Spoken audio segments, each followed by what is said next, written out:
Shem Hashem na'aseh v'natzliach, shiur Torah, Bruchim Habayim, all three of you. For anyone who's interested, if we're violating the 10 minyan, we're not, Baruch Hashem, but we are violating it online because Baruch Hashem, many people are watching, and many people B'ezrat Hashem will watch this. As Kadosh Baruch Hu put us in a situation that many of us have to do a little bit of cheshbon nefesh, and unfortunately, since the Yetzer Hara works very, very hard, which we'll talk about today, to keep us busy, Kadosh Baruch Hu made us not busy, in order to make sure that we at least get the opportunity to do a cheshbon nefesh, to do some self-evaluating. Today's shiur will be for refuah shlema for Rabbanit Levana bat Sarah, Rabbi Ephraim ben Shulamit, Rabbanit Sarah bat Anat, David ben Esriya, Doris bat Jora, Esther bat Tzipora, Dvora bat Mercedes, Serach bat Batya, Batya bat Sarah, Stefan ben Katarina, Lior Tovia ben Chaya, Simcha bat Sarah, and all of Am Yisrael. B'ezrat Hashem will have refuah shlema, refuat hanefesh, refuat haguf.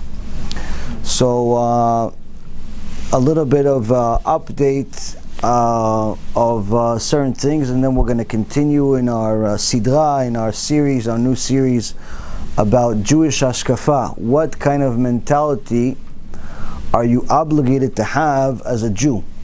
Written by the Chazon Ish, alav hashalom, in a sefer called Emunah v'bitachon.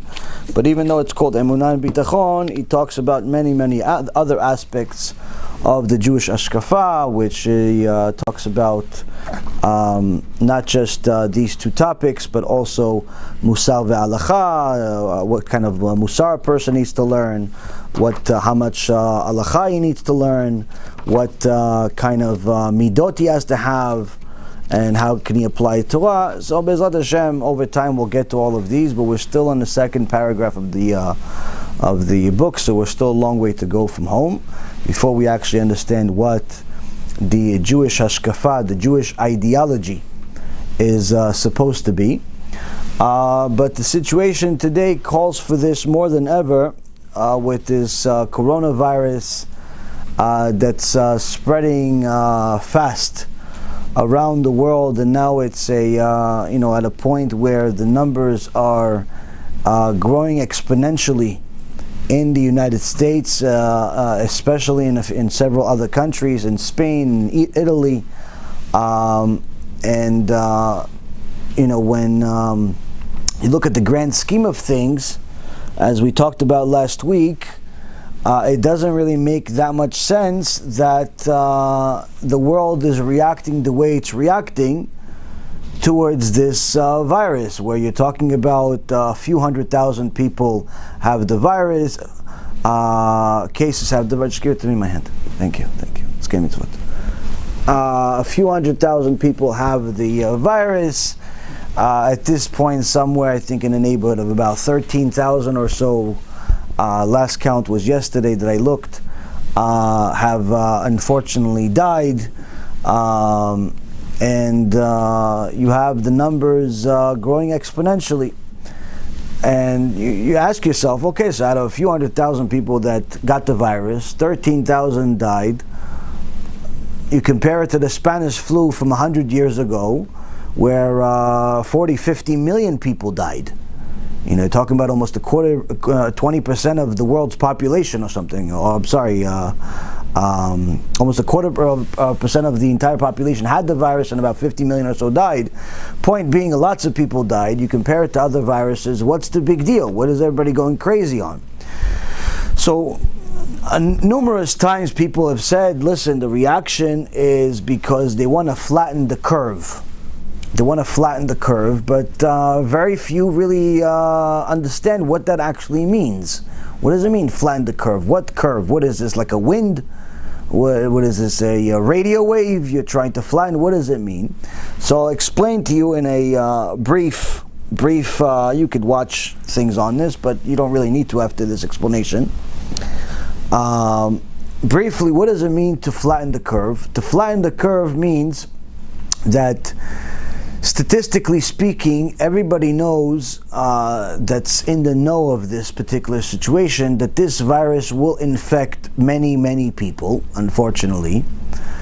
And they also know that people are going to die. There's no one is living a dream. Even the people that are Baalei Emunah, that have Emunah and Bitachon and HaKadosh Baruch Hu, understand that when there's a Magifa, when there's a decree, a plague decree on the world, that there's going to be some damage. There's going to be some damage that HaKadosh Baruch Hu brings to the world for his reasons, whether it's because of the immorality crimes of the world or his people, or it's because of the Chilul Shabbat, or it's because of the Chilul Hashem, or it's because of the constant immorality issues that are happening within communities that are ignored, or the pedophilia, or the atheism, or the missionary activity that's happening that's within Am Yisrael that people don't even understand, whether it's missionizing from Christians or missionizing from people that call themselves Hasidim, that missionize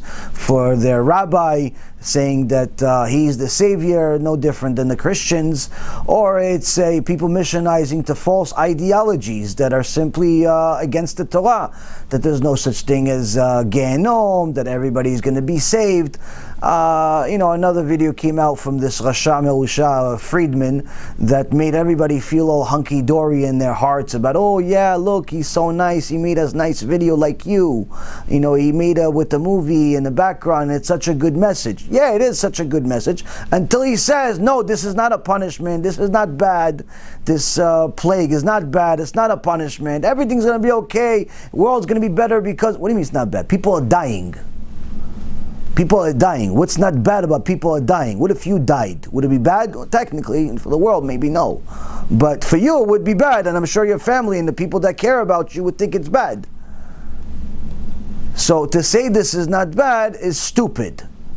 There's no emunah in the world that tells you that the death of people is good. Can good come out of everything? Sure, HaKadosh Baruch Hu does everything for the good, but it doesn't mean that this per se from your perspective is good. It fits within his ultimate plan, and there's ultimately good coming out of it, but surely every person that learned Aleph Bet of Emunah knows that the death of people is not good. So when people learn this guy, they have a 5-minute video. Say, they share it with me. I'm like the place to share it with. Look, it's such a good message. Maybe he's not all bad. I said, yeah, 5 minutes, 5-minute video. About 4.5 minutes of it is good. The other 30 seconds is kfirah. It's heresy, and that's all the Satan needs. He doesn't need the whole 5 minutes to be kfirah. What do you think? Christianity started with kfirah? No, Christianity started with the truth, and eventually added some falsehood to it. Eventually, meaning right away, and little by little, that little bit of heresy grew more and more to eventually become complete idolatry that it is today. The point is, Rabotai, is to understand that when HaKadosh Baruch Hu brought us the Torah, he didn't bring us 50 versions. One for your community, one for my community, one for his community, one for that community. There's one Torah. There are one set of principles. Now, your minhagim, your customs may be unique to your community, whether you're Litvish or Hasidish, or you're Sephardi, or you're Ashkenazi, or whatever you are. Your customs may be unique to you, but the fundamentals of Torah do not change regardless of what you are. To say that there is no reward and punishment, or there's no punishment but only reward, is making the person 100% a heretic. So for those poor people that listen to such heresy, this is no different than a missionary. So unfortunately, this is happening, and HaKadosh Baruch Hu is indeed very angry that there's no one that's speaking against it from the big rabbis or big organizations in the world, aside from this little guy from Florida and Rav Mizrahi. That's it. No one else talking against it. Everyone else, listen, he'll do his thing, you do your thing, everything's going to be okay. Yeah, what about those tens of thousands of followers? What about them? They're not important? The point is, Rabotai, HaKadosh Baruch Hu has a number of reasons to bring his wrath to the world. But that does not mean that we should panic and act like there's no God, or act like God has forgotten us, because we look at the Gemara in Masechet Yoma in the end of page 56b, beginning of 56a. There was a heretic, a Sadducee. A Sadducee came to Rabbi Hanina and says to Rabbi Hanina, Ashte barit meimatun. Says, now that you've been exiled, meaning that there is the destruction of the Bet HaMikdash, millions of people have died, what are you still religious for? What are you still doing kiru for, Rabbi Hanina? For what? God hates you. Look what he just did. He just killed millions of you. Holocaust. What are you still praying for? What are you doing kiruv for? What are you setting kiruv packages? Are you out of your mind? For who's going to buy it? Who's going to read it? That's what he's saying to him. Now that you've been exiled, you Jews are certainly tameh, you're impure. And the divine presence has surely forsaken you. This is a heretic, says this to him. A Sadducee started his own religion. He started with the truth. Antigonos Isocho was his rabbi, the Tana HaKadosh, the Zug, even before the Tanas. Antigonos, one of the first Mishnayot in Pirkei Avot, was his rabbi. He misunderstood. What did he misunderstand? Schar ve'onesh. Antigonos Isocho says to them, don't serve the master because you're going to get a reward. Don't serve the master because of that. Serve the master because you're supposed to serve him. That's the way it's supposed to be. You can get out of the chair and move. You don't have to, serve the master because that's what you're supposed to do. So this guy that was looking for an excuse out, he's looking for an excuse out. You know, some people, they ask you a question just to see if you have an answer, because surely if you don't have an answer, then everything you've ever said for 6 years or 60 years or 6,000 years must be false. Why? Because you don't have an answer for one question. You've answered 55,000 questions to date, but you don't have an answer for one question. That's it. Everything else is shaky. I love those people. There's a special place for them. And the Sadducees, there's a religion for them called the Sadducees. Now the Sadducee, he says to him, move a little away from him. You're killing me. Move further.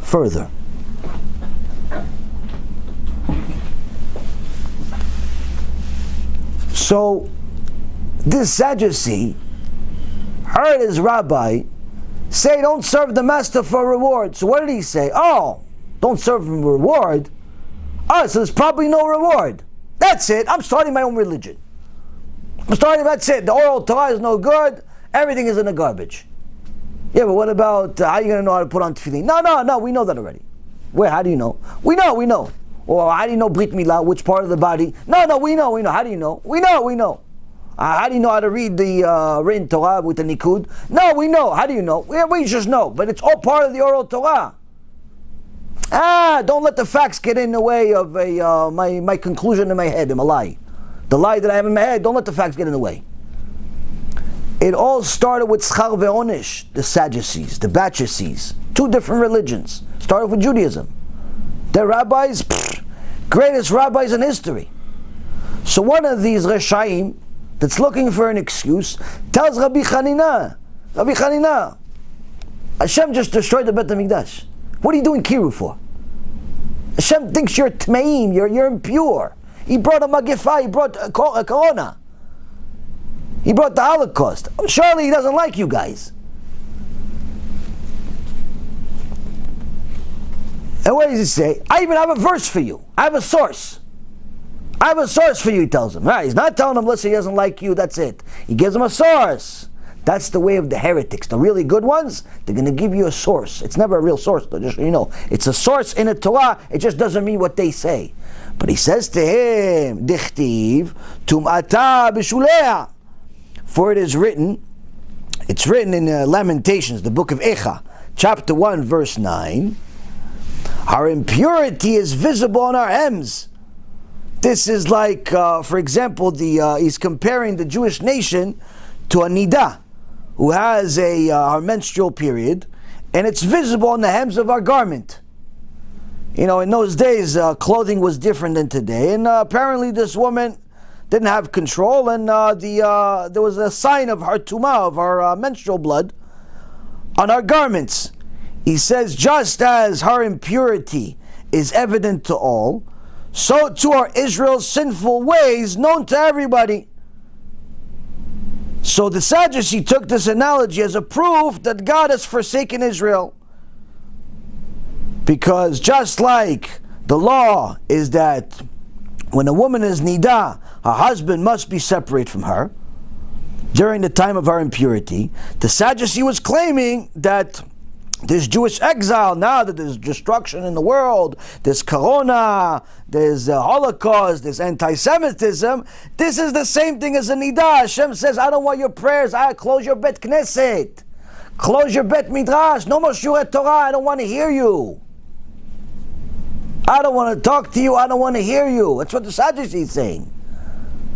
Who is the Sadducee? The same guy that didn't believe in Tzchar ve'onesh, didn't believe in reward and punishment. Same guy. But he wasn't coming to Rabbi Reuven. He was coming to the Gdol Ador. He was coming to Rabbi Chanina. We think Rabbi Chanina is not going to have a source right back. So Rabbi Chanina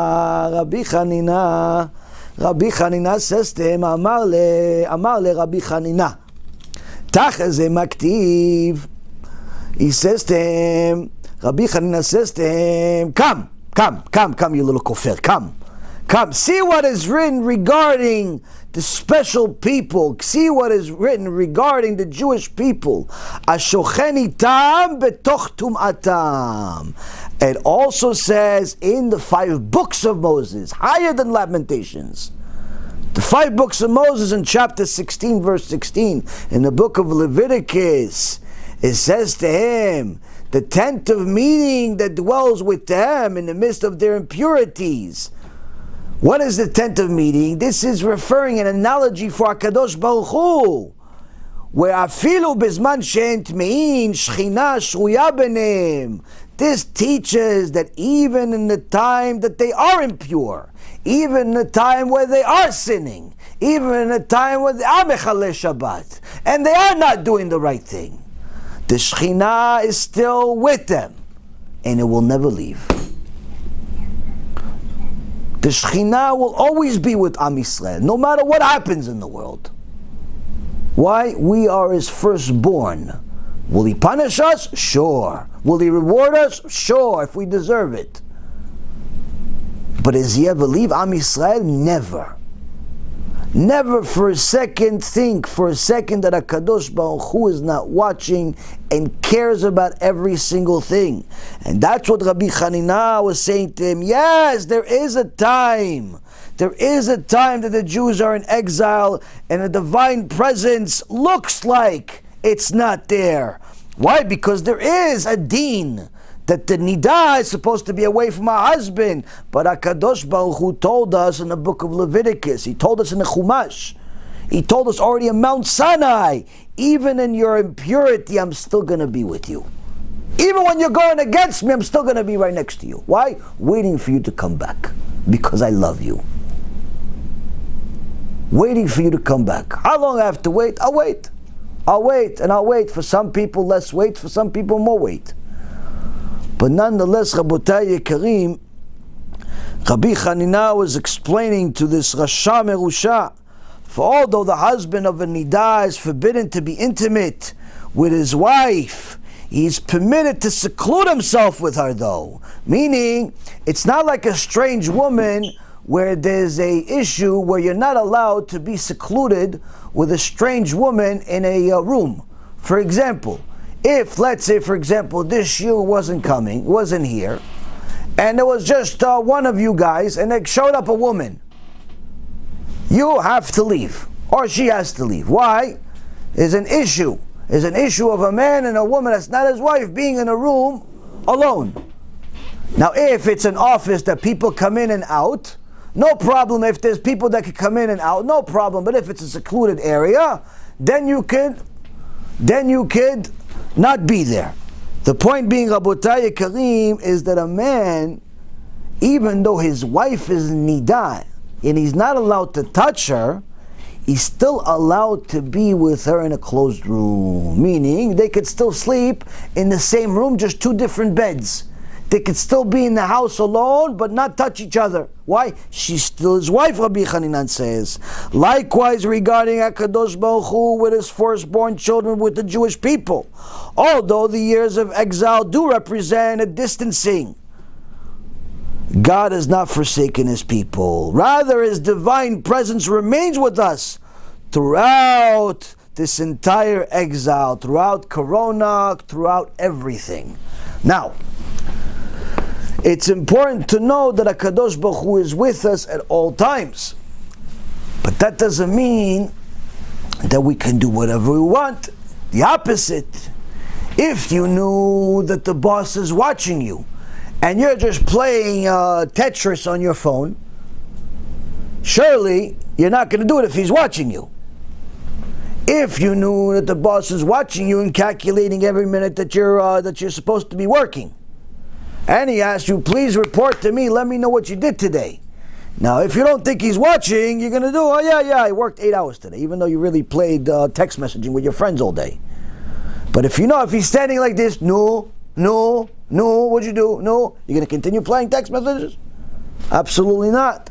The fact that HaKadosh Baruch Hu, the Shekhinah, is above us at all times, is with us at all times, individually, and as a nation, obligates us even more. So, the situation that we have today in the world is that you have a very significant danger, where you have a virus with no cure, and no cure in sight.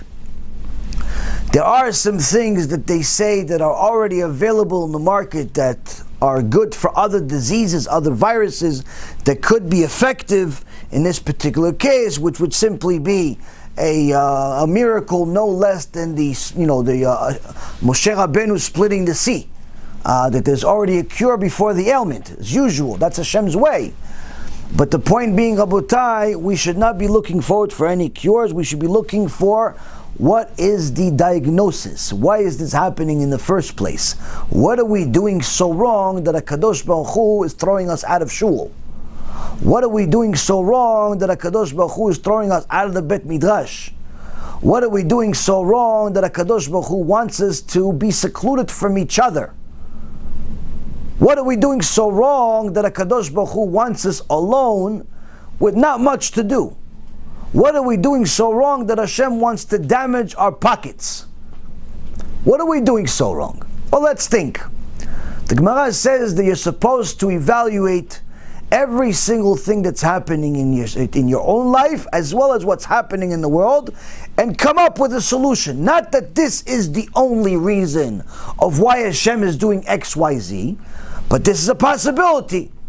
Why? Because we have klalim in the Torah. We have rules in the Torah, where HaKadosh Baruch Hu says, if you do X, Y, Z, I will do X, Y, Z. You act, I react. Hashem says, if we do good, He will give us blessings. If we do bad, He will give us curses, and He gives us a definition of what those curses mean. So a person that knows and understands both sides, knows what we're supposed to do, and knows what Hashem is gonna do if we don't do it, is allowed, with the permission of the Torah, to conjure up what he thinks it could potentially be. Now, it's important to know that HaKadosh Baruch Hu could multitask. Meaning that HaKadosh Baruch Hu doesn't have to punish for just one reason. In fact, He doesn't have to just punish, He could also reward and punish at the same time. So don't think that just because we say it's one reason, that's the only reason. And don't think that just because there's a punishment, there's no reward happening at the same time. Because surely there are certain people right now, right this second, that are not dying. In fact, there are certain people that are getting private miracles. Private miracles in a magnitude that they've never seen it in their life. Not only are Baruch Hashem are they healthy, but they're becoming rich right now, as everybody else is becoming poor. Everybody else is losing their shirt, they're making money. Right now. Why? Kadosh Baruch Hu designed that this is this and this and this. So it's important to know that Kadosh Baruch Hu runs the world this way. So when you look at the situation of what's happening, Kadosh Baruch Hu says to us, you have to go to pray to me every day. It's halacha. Halacha is every Jew is obligated to pray to HaKadosh Baruch Hu. Men are supposed to pray 3 times a day. Women are supposed to pray at least once a day. A woman can pick which prayer to pray, whether it's Shachrit, Mincha, Arvit. It doesn't matter which one she does.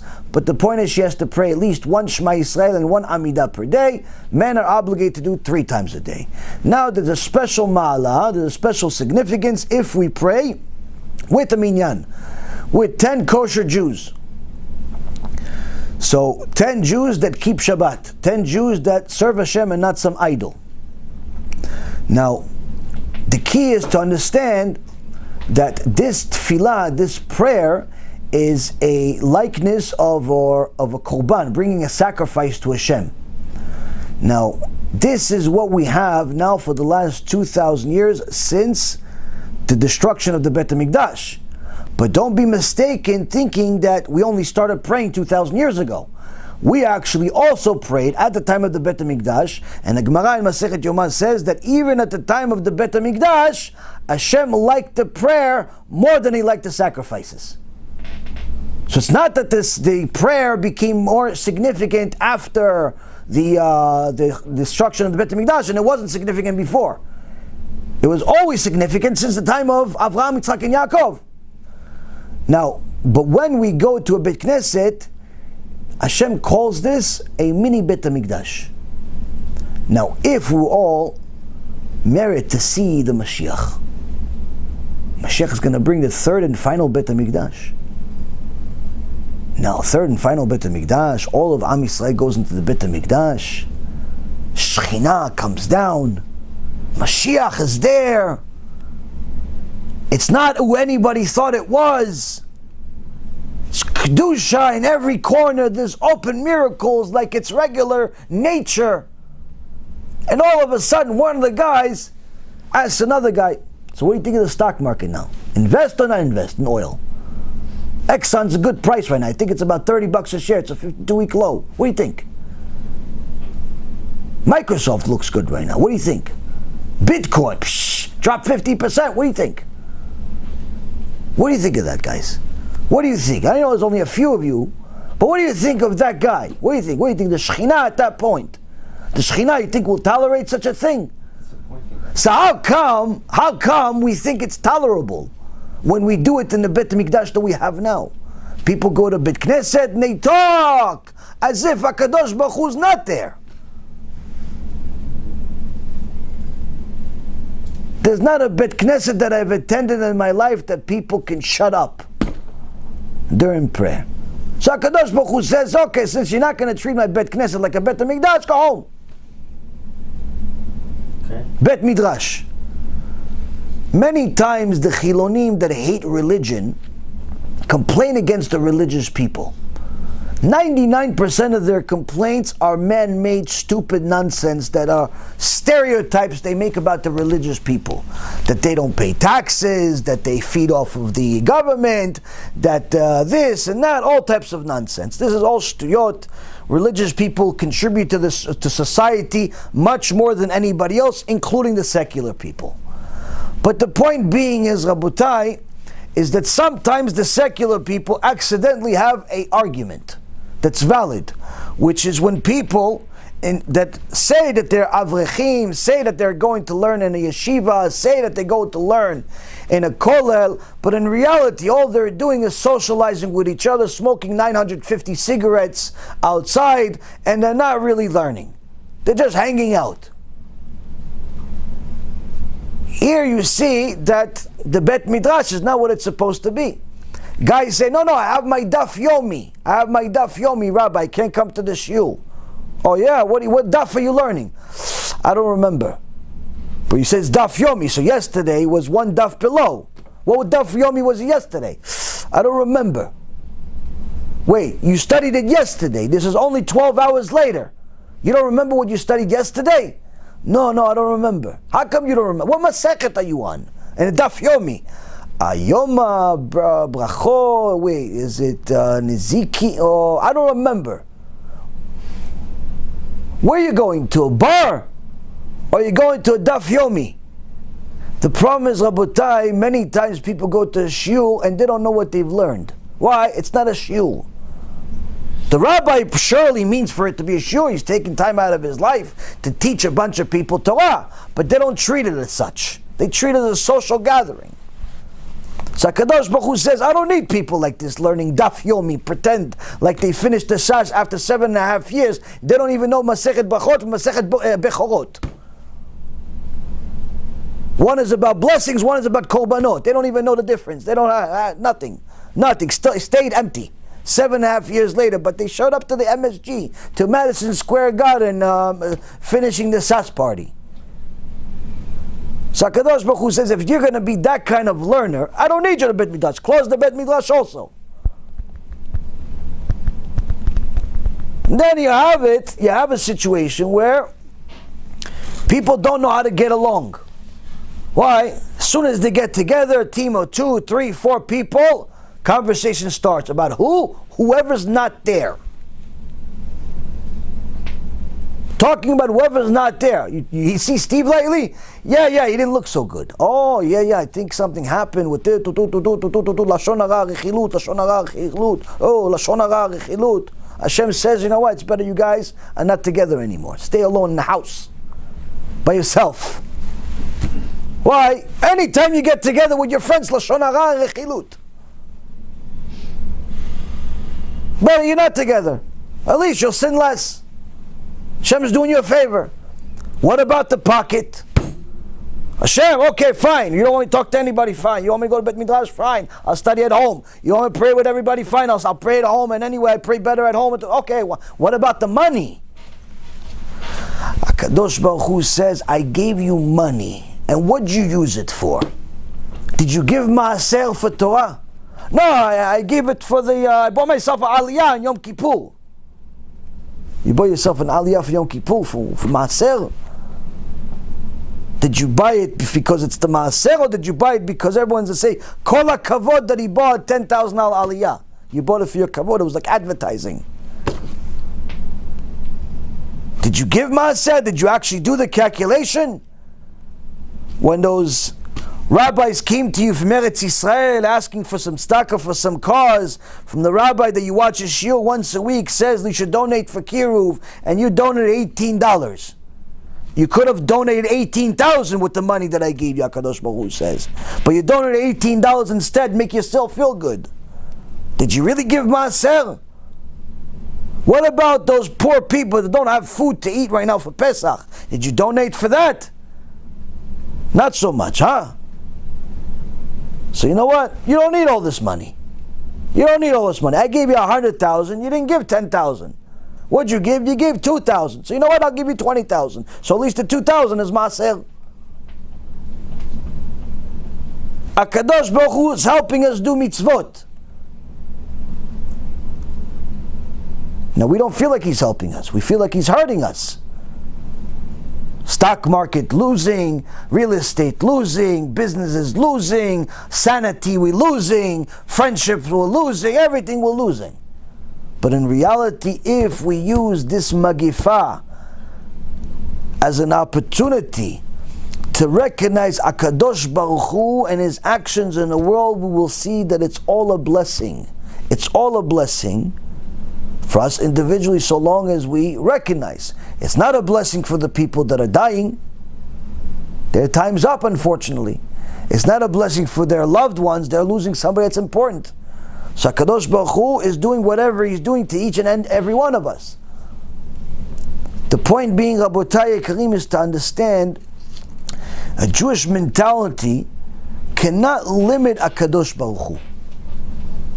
You have to understand that the Borei Barach, the Melech Malchei Amlachim, the creator of all creations, the King of Kings, is not limited like we are limited. This is the beginning of the Jewish HaShkafa. Now, the Chazon Ish continues after he tells us that in order for a person to have this refined tendency called Emunah, a person has to be very sensitive to the things around him, meaning notice everything, pay attention to everything. you will see that the more emunah you have, the more things you're paying attention to that you took for granted in the past. In the past, your wife gave you dinner and you said, thank you. Sometimes. When you have emunah, you're making like it's a holiday. Well, she just gave you a sandwich with some bologna in it and some tomatoes. Why? Because you understand how many miracles had to happen for the sandwich to arrive on your table. When you have no emunah, you get to work, you say, well, I got in the car, I got to work. Drove for half hour, a little traffic, took me 35 minutes instead. What's the big deal? You have emunah, you realize it's a miracle that you were able to drive in the first place. Miracle that you have hand-eye coordination that allows your mind to calculate the road in such a way, in such a speed, that allows you to move the steering wheel in the right direction when it needs to happen, while your foot stays exactly where it needs to be and moves simultaneously to the place it's supposed to be at different times, and you don't think about it twice. Brake, gas pedal for you. No, I know how to drive. What's the big deal? Who's telling this foot to do what it's doing? Who's telling this hand to do what it's doing? And how are the eyes recording and processing all this information so fast? For 35 minutes straight. The more emunah you have, the more you understand this. But in order to have this, the Chazon Ish says, a person must be free of any bodily desires. Meaning to do all of these things, you can do them regardless. But to recognize the significance of all of these things in your life, you have to be free of all bodily desires. You can't be in the middle of some type of immoral desire and recognize the beauty of creation. You cannot be in some ta'ava, some type of desire that a Kadosh Baruch Hu says is not an appropriate desire, and still be a Baal Emunah. In so many words, if you're still wasting seed, if you're still promiscuous, there's no chance in the world you have any type of Emunah whatsoever, no matter what kind of Chassidut your rabbi tells you you're part of. Why? It's not possible. You have a problem with it? Go to Chazon Ish. He's in Shamayim, he's in Gan Eden section. You could ask him why. Now, once a person has become sensitive to the creation, he longs his solution. He wants to know, he wants to figure it all out. How does this work? How does that work? Wow, look at this. Wow, look at that. Look, all these different amazing things. Look at this. He looks in the mirror and all of a sudden he discovers things in his face. He looked at his face for 30, 40 years, never recognized how many hairs he has in his nose. All he cared about was trimming them so it doesn't look bad on his next date. Now he realizes that those ugly nose hairs are protecting him from disease. He never recognized the beauty of this. Perfect system. He wants to figure it out. How did it come? How come only here? How come not here? How come I don't have hair here? How come not here? How come nobody has hair on his forehead? He wants a solution for everything. He wants to figure it out. All of these beautiful things he notices about creation. He's willing to go through fire and water for it. Once he's become sensitive to the creation, he wants to know everything. And then the Chazon Ish continues and he says, this refined person who's deeply troubled agonizes still further when he reflects upon various aspects of the world and sees enough to show him clearly that the world was built according to a calculated plan, as if an expert engineer made a blueprint of the world before it was created. See, this person is not yet a full believer in God yet. But he has arrived at a conclusion that there has to be an engineer. He doesn't know what to call it yet. This is the beginning, the early stages of tshuva, no matter if you're religious or not. There are plenty of people that I've met in my life that believed that they were religious until they started watching my shulim. I have one woman told me I was religious my whole life until I saw your shulim, and I realized that I was almost chiloni with my way of how I looked at the world. I was like a robot. Mitzvah here, mitzvah there. I didn't know why, or who, or when. I just knew we did it. Never really had a real connection with HaKadosh Baruch Hu. This is the beginning. HaKadosh Baruch Hu says, before you start seriously thinking that your tefillah is going to have significance because you're talking to me, first you have to recognize my hand. You have to recognize that I'm the one running the show. So the Chazon Ish says this person, this sensitive person, finally has taken time, whether it's by choice or by corona, whichever one it is, to recognize that, okay, I got some time to think. Where did this come from? Where did that come from? How does this happen? How does that happen? How come I see colors? How come he doesn't see colors? How come the dog sees this? How come the cat sees that? What's the, how come they can communicate between each other but I can't understand them? He's sensitive to the creation, but he's troubled because of it. Why? He wants to figure it all out in one day. In one day he wants to figure it out. This is like a person that starts more advanced than this, wants to be the next Rabbi Yashiv. Why? He saw a few lectures, got motivated, realized that HaKadosh Baruch Hu runs the world, says, fine, that's it, I'm going to learn Torah. Rabbi, what's it take to be a rabbi? What's it take to be a rabbi? Wait, when did you start becoming religious? I just started keeping Shabbat 2 months ago. Already you want to be a rabbi? Shtabach Shimo. Okay, you got to learn Torah. Okay, I'm gonna be the next Doladol. You're gonna be good. Shtabach Shimo. Amen. Amen. You're gonna be Doladol. What's it take, Rabbi? I don't know. 90 years of learning Torah every day, morning and night. No. Come on, seriously, Rabbi. What does it take? A lot of Torah and a lot of Siyat Dishmaya. No, Rabbi. I'm gonna find another way. I want to be Rabbi like 6 months max, a year. If I'm really gonna be a big Rabbi.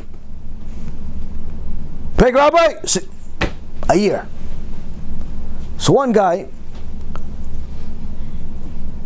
was less delirious than the example that I gave you, but nonetheless delirious.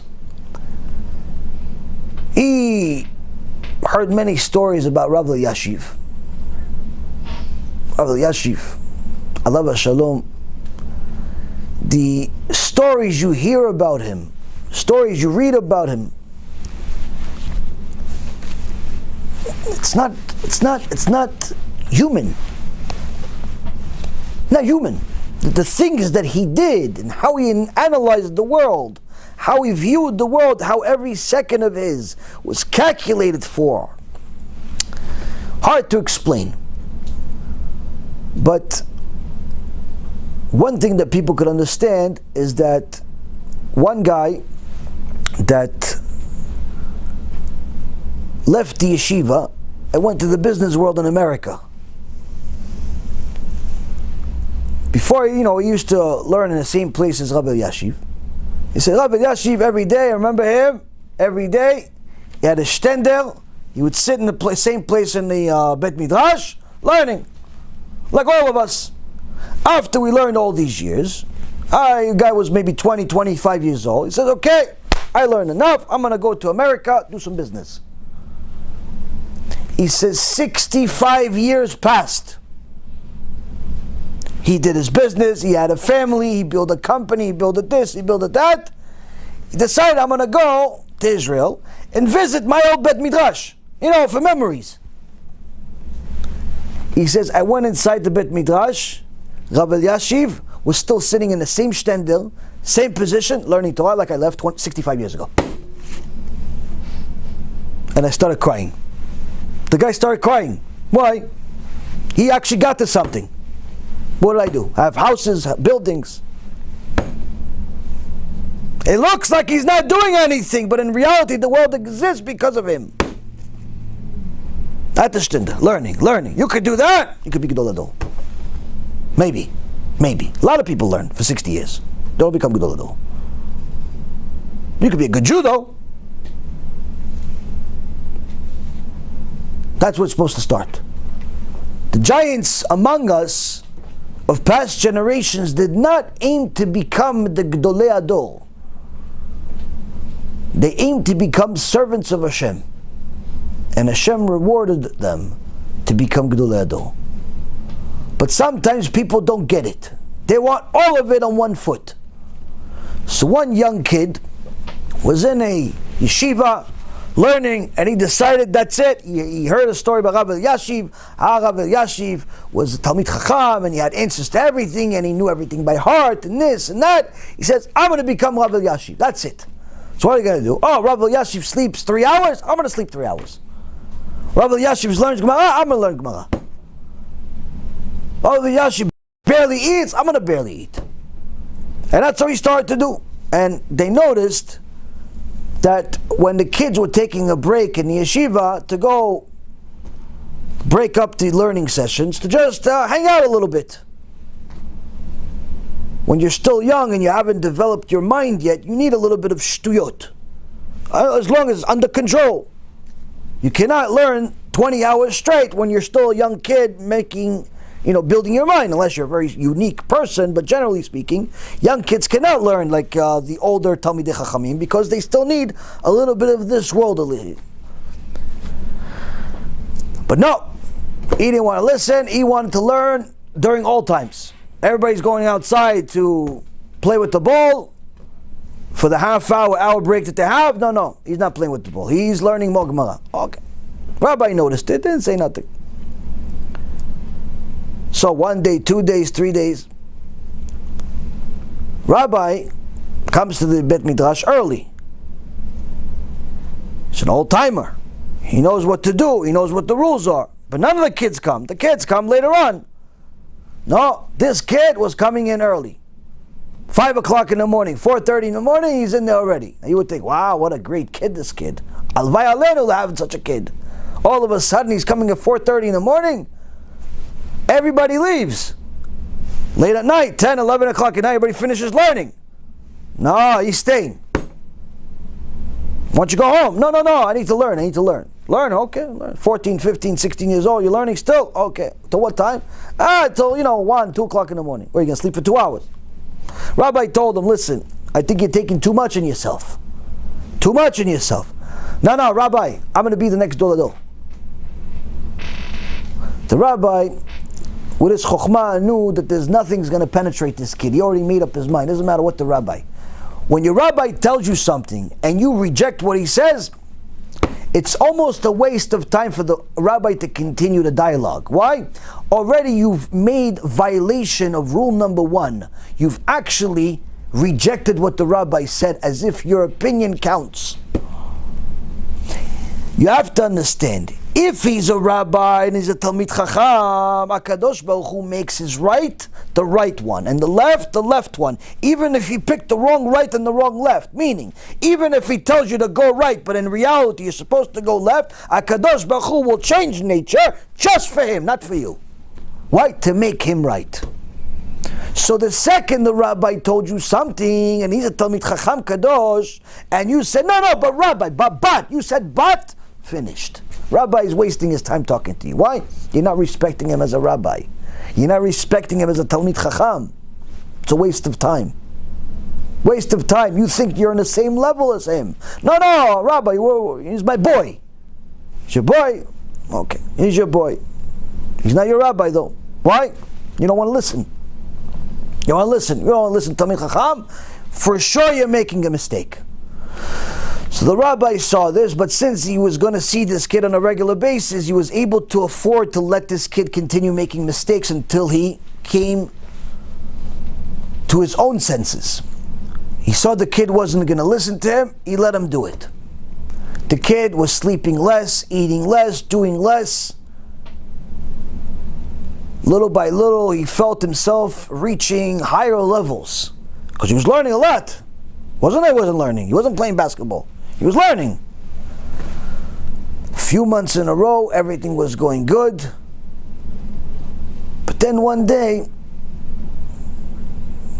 he saw that it's kind of hard to wake up at 4 o'clock in the morning. So let's go at 4:30. 4:30, it's kind of hard too. You know what? Let's just go with the rest of the guys. It's 6:30. Net's minyan. Still good, still respectable. Al-Va'alenu. Every day wake up 6 o'clock in the morning. All of Am Yisrael gets up to wake 6 o'clock in the morning, go to shul, pray, Al-Vai, right? So he says, okay, I'll go with the rest of the guys, 6 o'clock in the morning. No, what's the big deal? So 6 o'clock in the morning, but then, what happens is, by the next week it was 9. By the next week it was 9 o'clock. And then what ended up happening is that the learning, I don't know, it wasn't sweet anymore. Like for those first 3, 4, 5 months, it's on fire. But now it's like hard. I got to some sugya, some complication in the Gemara, I can't get it. And honestly, look, I don't even care. I don't care what is it, Bet Shammai, Bet Hillel, Rava, Abaye, I don't know. You guys figure it out, let me know when you do it. He doesn't want to do it anymore. I don't know why. He doesn't know why. He just doesn't feel it anymore. And little by little, he's deteriorating to the extent where he doesn't feel like learning at all. Forget about he doesn't want to learn like he was doing for 3 months. To be the next Rav Eliashiv. He doesn't want to do it at all. Suddenly, he's questioning himself whether he's going to keep Shabbat. All of this happening in a few days. He doesn't know what's going on. Another week passes, 2 weeks pass, and the rabbi comes to him and says, listen, I've been noticing that you've been late to the prayer in the morning. Yeah, Rabbi, yeah. I'm also noticing that when everyone's learning, I don't know, you're looking in the air a lot. Yeah, Rabbi, yeah. Okay, it's time to have a talk. The kid's heart drops. He's going to throw me out of yeshiva? What am I going to do? Rabbi tells him, listen, I knew this is going to happen to you. What do you mean you knew? I know it's going to happen to you. You heard a story about one of the Gedolei Ador that I said in a lecture, and you thought that I was talking to you like you're supposed to do it. You're supposed to eat and sleep like Rabbi Yashiv. 3 hours a day, barely eat, barely this, barely that. No. You're supposed to learn things from those stories to see where to aim maybe one day, but more importantly, why to honor the rabbis. Because they're superhumans. Not to go do what they do, but you took it on yourself. And when I came to you a few times, and a few of your friends came to you a few times, told you what's going on, you didn't want to listen to nobody. So I realized that from my experience, I got to let you fail on your own. And that's what happens, Rabotai. You want to eat the entire Torah, one bite, it doesn't work. Why? The Yetzirah is going to give you help to build you and then break you. Why? Because the Torah has rules. Rule number 1, you have to listen to Talmidei Chachamim. You don't listen to Talmidei Chachamim, you're never going to get Torah, no matter how smart you are. That's why Rabbi Akiva says in the Gemara, Rabbi Akiva says, in the Midrash, Am Yisrael is like a bird. Why a bird? He says because Am Yisrael has the Chachamim that are the wings. When they listen to the Chachamim, those wings allow them to fly and reach the heavens. But when they don't, it's like a bird that broke its wings, which falls to death, falls to nothing. You want to be like Rabbi Yashiv, you have to do what Rabbi Yashiv did. Toil and toil and toil every day and build yourself to be able to handle more. But that means you have to follow the rules. Just like he had a rabbi, you have to have a rabbi. Just like he had a schedule, you have to have a schedule. Just like he had a plan, you have to have a plan. You cannot go into the pro league when you didn't even do little league. You cannot be the CEO if you don't even know how to be a busboy. You can't just inherit the top job in the Torah world. So here we see that sometimes people, when they start doing tshuva, they think that because they want it so much, therefore they're going to get it right away. Because they like it, therefore they should get it right away. Why wouldn't Hashem make me like Rashi right now? What do you mean, why wouldn't he make you? You don't deserve it. That's the answer. Why? I really want it. So what if you really want it? Do you even know how to handle it? If Hashem gave you chokhmah, do you know how to handle it? That's what the Gemara in Masechet Brachot says. Rabbi Yochanan says, HaKadosh Baruch Hu gives chokhmah to the chachamim. He gives wisdom to the wise. So people say, wait a minute, that doesn't make any sense. Why does he give wisdom to the wise? Shouldn't he give wisdom to the fools? Make them wise too. He says, no. He has to give wisdom to the wise. Why? Because they know what to do with it. Because they like it, and therefore they're wise. You don't become wise by default. You're not born wise. You may have a certain IQ, but you could be wasting your IQ building Legos. There's plenty of losers that have a high IQ. But the wise are people that love wisdom. And therefore they appreciate and they read and they learn and they try and they toil for it. The fools, on the other hand, they're not born fools. They choose to be fools. Why? Because they do not appreciate wisdom. And therefore, if Hashem gave the fool wisdom, he wouldn't know what to do with it. It would be a waste.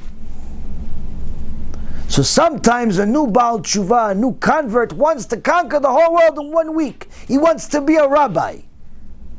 No rabbi told him he should be a rabbi, but he decided he's going to be a rabbi. He decided he's going to give shurim. No one told him he should give shurim, but he decided.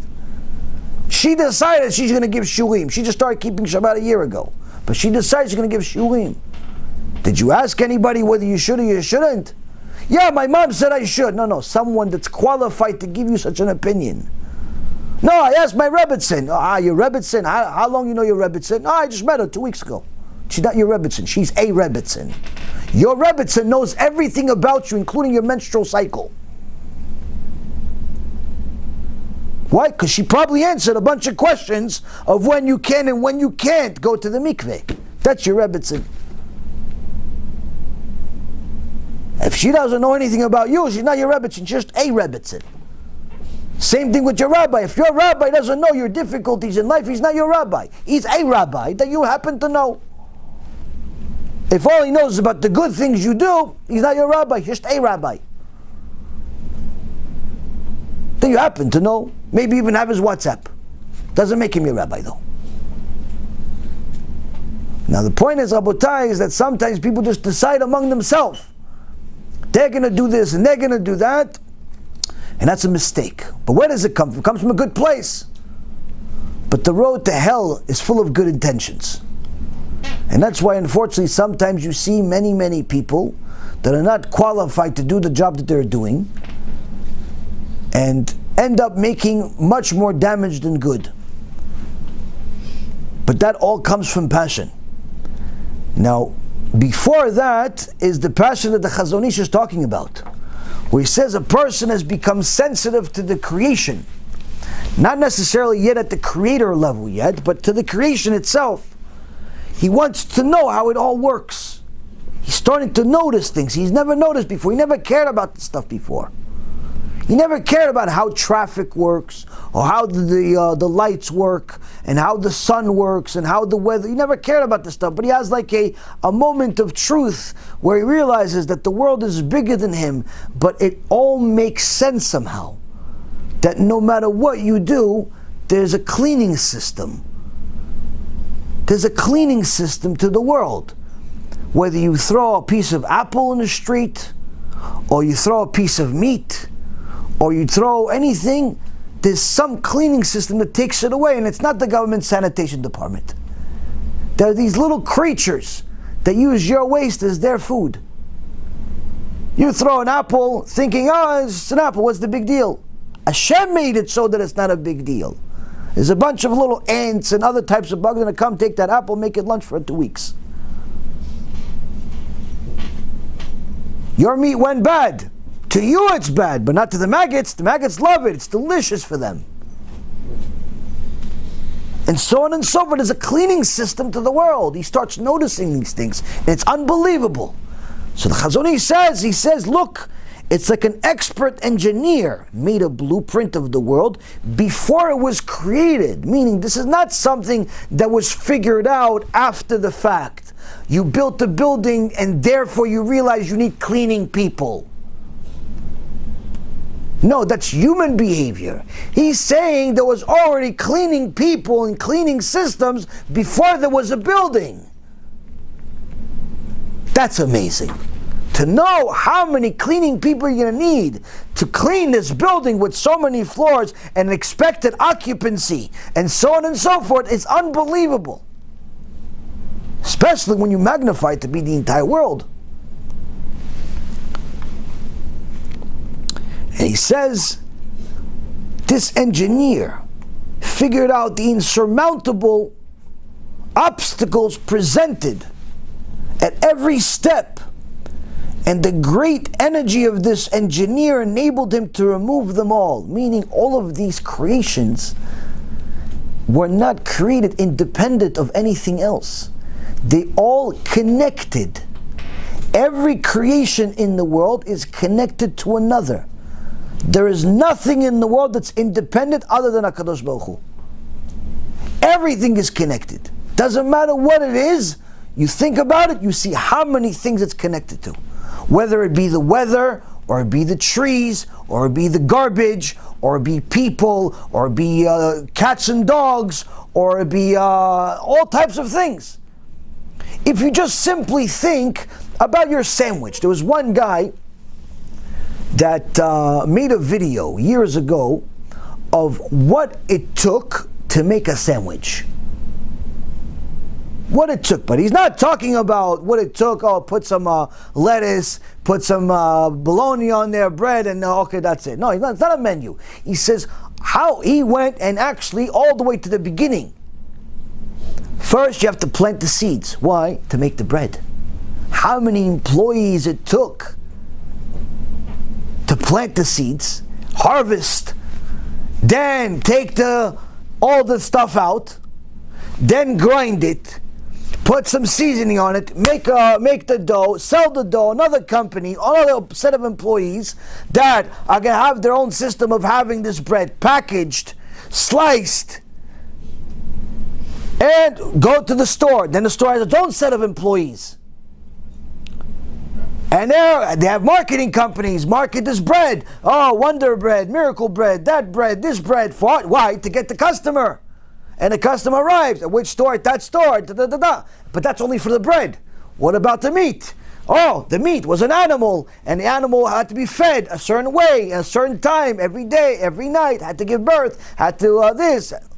Then eventually get killed. Then you had to slice it, and then you had to give it to the factory, and they have to clean it, and so on and so forth. And all the way to the store again, with the marketing, with this bread, with that one, and this. Then you have the vegetables.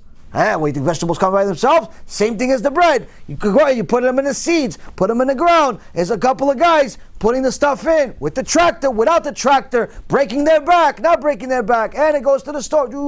And you think that's by itself? How are you going to eat bread and a piece of meat and lettuce? Well, there's no mayo. What, are you crazy? Gotta go with the mayo and the oil and the this and the that. Does it have dairy? It doesn't have dairy. If it's kasher, it cannot have dairy. If it's not kasher, they can have whatever you have. And it's this bread and it's whip. No, I don't like whip. I like this bread. I like that mayo. I don't like mayo. I like the one that looks like mayo, but it's not really mayo. And I can't believe it's butter. And sometimes it is butter. And all types of things. And it goes in a store. And it goes in a cap. And it goes in a bottle. You have to have marketing. Why? Because the bottle looks this way. And no one wants to buy this bottle. So they have to buy the plastic bottle that goes like this. And then, and it arrives on your table. And now, mayo's not enough. I want to have some mustard too, because just for the taste. So you do the same thing, and on and on and on and on. By the time you realize how many thousands of people had to toil and break their back just for you to have a sandwich,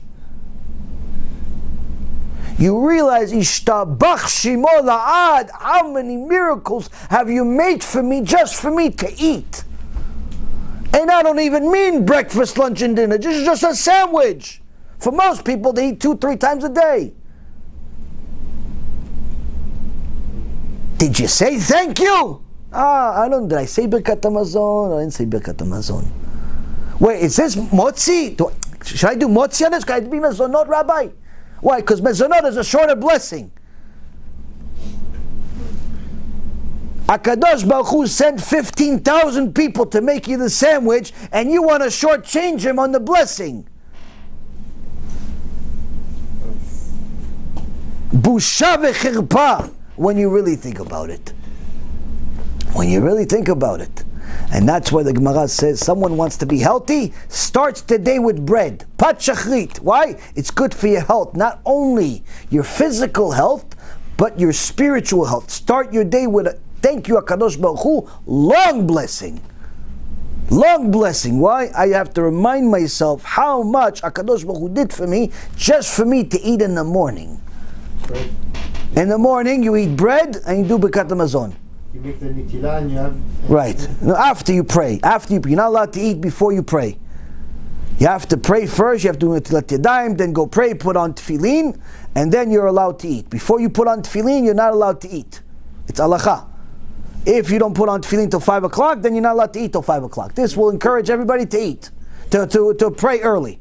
All of these guys that pray at 5 o'clock in the afternoon, they put on tefillin, you also know that it's not just the problem that you're praying at 5 o'clock, you're also not supposed to eat.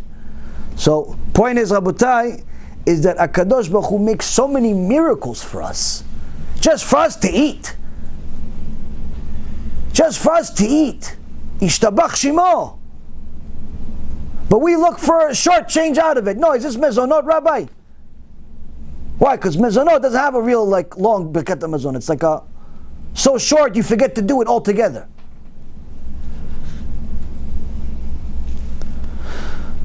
So now he realizes, look at the system. Look at the system that Borei Barach made for me. Look at the system that Abba made for me. Look at how many people had to work so I could have a sandwich. Look at how many people had to work so I have cereal. It's good for you to watch the videos. There's 3-4 minute videos when you're in the bathroom, not when you're out of the bathroom. And out of the bathroom you have to learn Torah. So never ever think I'm recommending this stuff for you guys to do instead of learning Torah.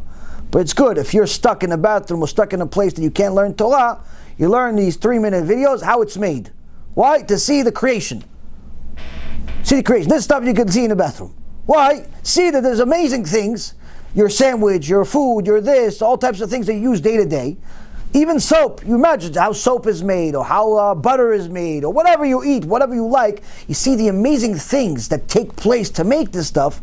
You realize how amazing it is that Hashem did all this for me. When you're out of the bed, you learn Torah. But the point, or when it's your break, you could learn it. But the point I'm trying to say is that when a person is sensitive to the creation, he looks at everything differently. Now, he realizes that all of these things had to have been in place before the world was made. It wasn't after. It wasn't figured out after. Even though the system of how a sandwich is made today is different than it was 200 years ago because of all the technological advances, that's only the scale size, meaning it's still putting seeds in the ground, it's still grinding things, it's still making bread, it's still slaughtering an animal, it's still putting the vegetables. The process itself is the same, but it's just different tools to make it be able to handle a much larger capacity today. Nothing has changed throughout history. Sandwich is a sandwich. So the same concept goes for everything else. So you see that all of this was already there and figured out before you came into the world, before any man came into the world. And then the Chazon Ish continues and says, the blueprint of the human being is glorious and wonderful. The planner saw that man would not be able to wear the crown that was bestowed upon him as the jewel of creation without detailed information about the contents of the world, from the inanimate to the flora to all objects of all kinds. He says here that man is not going to be able, this engineer, HaKadosh Baruch Hu, knew that man is not going to be able to not only recognize the creation, but even appreciate it to the extent of using it in order to reach his own full potential without being able to see all the details and recognize all of them. Meaning that a human being, the creation, needs the ability to see things in order for you to know how to use them. Whether this is a inanimate, it's a piece of rock, or it's a flora, it's a flower or a tree of some kind. The creator, this engineer, thought of it all and understood that this creation has to be able to see all of other creations in order to identify that it's there, and be able to assess this other creation by first seeing it, but also analyzing it. Meaning it's not just the power of vision, but rather the power to calculate what this is that I'm looking at. For example, if you give a little boy a banana, within a matter of a few seconds, that boy is going to identify several things. Milliseconds, actually. First, he identifies as a color that's unique in his banana versus everything else he sees. Usually it's yellow. If it's too early, maybe it's green, but nonetheless, it's a distinct color from the walls, usually, the furniture, and so on. Then he also sees that it's round. He sees it's three-dimensional. Although it's long, he sees the depth of this issue. And then he also notices that if you take it, you hold on to it, if you squeeze, although the shell itself is strong, the inside is, the core of it is weak. And the boy realizes that there's something inside it that looks differently than the outside. Now, what if you did the same thing with a machine? What would tell the machine that this is a banana? How many computer programs do you have to, or codes if you will, do you have to put in the machine to let the machine know to identify a banana? First and foremost, you have to let the machine know that a banana exists. Then you have to let know the machine that the banana looks a certain way.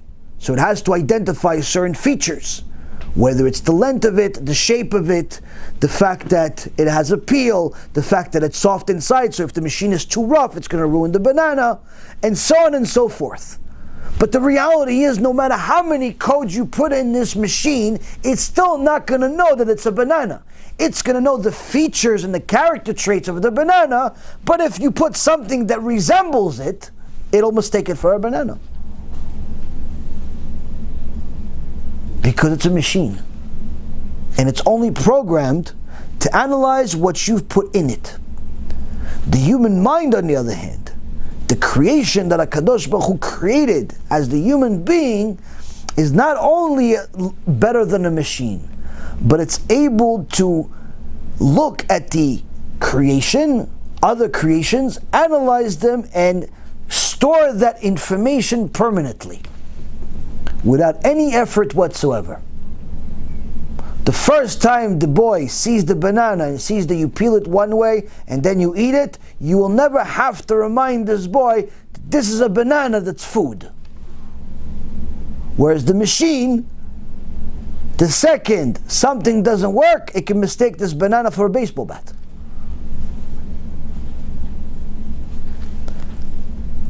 All of this had to be figured out before the world was created. And as the Gemara in Masechet Chagigah says, HaKadosh Baruch Hu looked at the Torah and created Alma, and created the world. Meaning, he had the Torah 976 generations before he created the world. But he looked at the Torah, saw all of the rules that are in the Torah, and created the world based on those rules, meaning that the Torah is the blueprint to creation. He saw that there is a rule in the Torah of kosher and non-kosher. Kosher fish and non-kosher fish. Kosher animals and non-kosher animals. He saw that this rule exists in the Torah, and therefore he created the animals that comply with these rules. The kosher ones and the non-kosher ones. Meaning it wasn't the animals that were created, and therefore the rule in the Torah was created. But the opposite. The rule in the Torah was created, and the animals created to comply with that rule. He has a rule in the Torah of having a brit milah. So he created man with a piece of his body that has to fulfill this mitzvah of brit milah. And this is all of the Torah. He saw that we have a mitzvah of Rosh Chodesh and different chagim, different holidays. Hence the reason and purpose for time. He could have just created the week, every day the same day. For the Goyim, every day the same day. Every day the same day, whether it's first day of the week, third day of the week, seventh day of the week, it might as well be the same day. For them, the only difference is if they have off. But if you told all the Goyim in the world, listen, from now on, every Wednesday, every fourth day of the week, everybody's off, worldwide. That will be their new Sabbath. Why? Because they don't work. That's what they consider important. That's what they consider important. For Am Yisrael, the only reason why we celebrate Shabbat is not because of the day we don't work. It's because HaKadosh Baruch Hu said so. It's because HaKadosh Baruch Hu says, on this day you don't create. You spend time with the family, you have a good time, you sing some songs, you have a good food, you rest a little bit, you learn Torah, Ishtabach Shemo. It's like a holiday every week. Yeah, for some members of the family it's very difficult. Why? The wife has to cook for 20 people every week. You think it's easy? For her, it's the hardest work of the week. For her, it's the hardest day of the week as far as work is concerned. But if she knows how to appreciate Shabbat, it's the favorite day of the week. If she doesn't know, it's a nightmare. She looks at it as a day of work instead of a day of rest. Because it's not meant to be physical rest. It's a way that you elevate your neshama.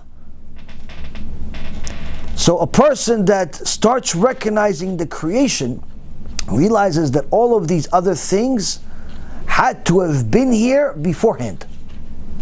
Yeah, have some tea. Have some tea. I haven't drank from it.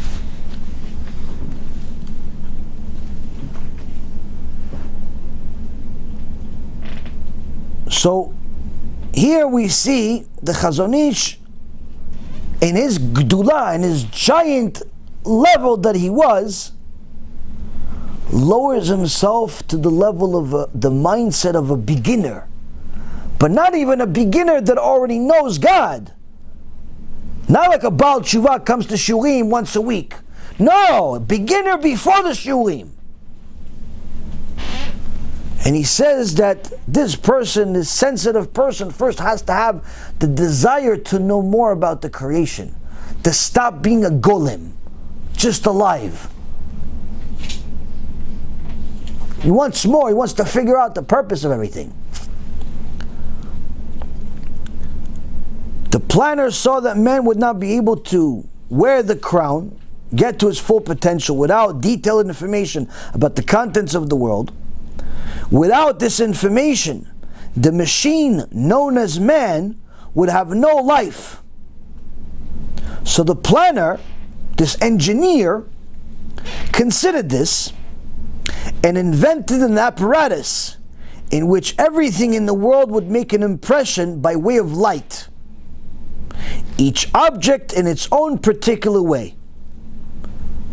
So this engineer says this person, each person, needs to recognize all of the other things that I've created for him and for her. The stars, the moon, all of the different weather systems, the fruits, the vegetables, the people, the animals, the buildings, the roads, all the different little bugs, and so on and so forth. He has to be able to identify these things. So this creator, this engineer, created an apparatus that will be able to identify these things by using one of the other creations, which is light. And each of the other creations would give its own light, its own features that would be identifiable by way of light. If it was dark here, everything would look the same. You wouldn't be able to see what's in front of you, what's next to you. You wouldn't be able to see whether this is the end of the room or the beginning of the room, whether it's a picture that you're touching or a wall, whether it's a person that you're touching or anything else. So when Hashem brings light, He's allowing us to see the details of the creation. There are forms of light. There are different types of light that are available to our naked eye. There are also lights that are not available to our naked eye, but are still nonetheless available to us through different lenses.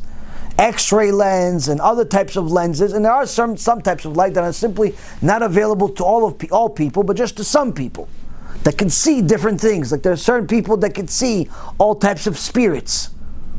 Most of the time these are not necessarily good ones, but nonetheless they're able to see it. I know a few people that can see these things. I promise you, it's not a gift. It's a nightmare. Seeing things that are not of this world is not a fun thing. That I could promise you. But there are certain people that are able to see this. There are also certain people that have taken pictures that caught these things on camera. Many of these things that are on the internet are fake, but there are some things that are true. There are some things that are real. The point being is that this is what Hashem decides is going to be shown to a certain light, not shown to a certain light, shown to a certain person, not shown to a certain person. So these two apparatuses were placed by him in the man's face, one on the right and one on the left. We are in a habit of calling these apparatuses eyes, the right eye and the left eye. The wisdom expressed in the eye is endless. Throughout the generations, wise men have studied the eye in an attempt to understand the treasures of wisdom hidden in its creation, and they have yet to fathom it completely. So we see here that the Chazon Ish says, before you could even understand the magnitude of the Creator, you first have to understand your inability to understand the creation completely. You can understand aspects of the creation, but not the entire creation completely. One example is the eye. No matter how much they've studied it, no matter how many billions of dollars they've spent on it, mankind is incapable of understanding how the eye truly works. There's a write-up that I'm going to read to you. It's truly amazing when you put it into this analogy or this type of perspective. And it says the following. Let us imagine the following newspaper scoop. It's an article. In the world's most sophisticated laboratory, some of the world's leading scientists have developed what can only be described as a super camera. The newspaper article will also carry a picture of the most complicated looking camera available. This camera works under all conditions and does not require either artificial lighting or film. 20 years ago, this was a big deal. No film? Wow. Every so often you have to go to one of the local shops, get your film developed, wait for the guy to finish a few days later. Once the 24-hour development was a big deal, now there's no film. Now everything's on a little card. But when this was originally up, no film already was sounding like a big thing. So no film and also no memory card.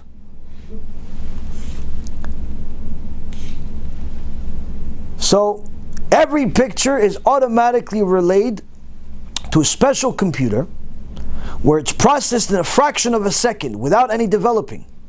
The super camera has the ability to capture close-up and long-distance views at the same time, regardless of their size. At the center of the camera's lens is an automatic adjustment mechanism which reduces aperture size when the light level is too high and allows only the necessary light to enter.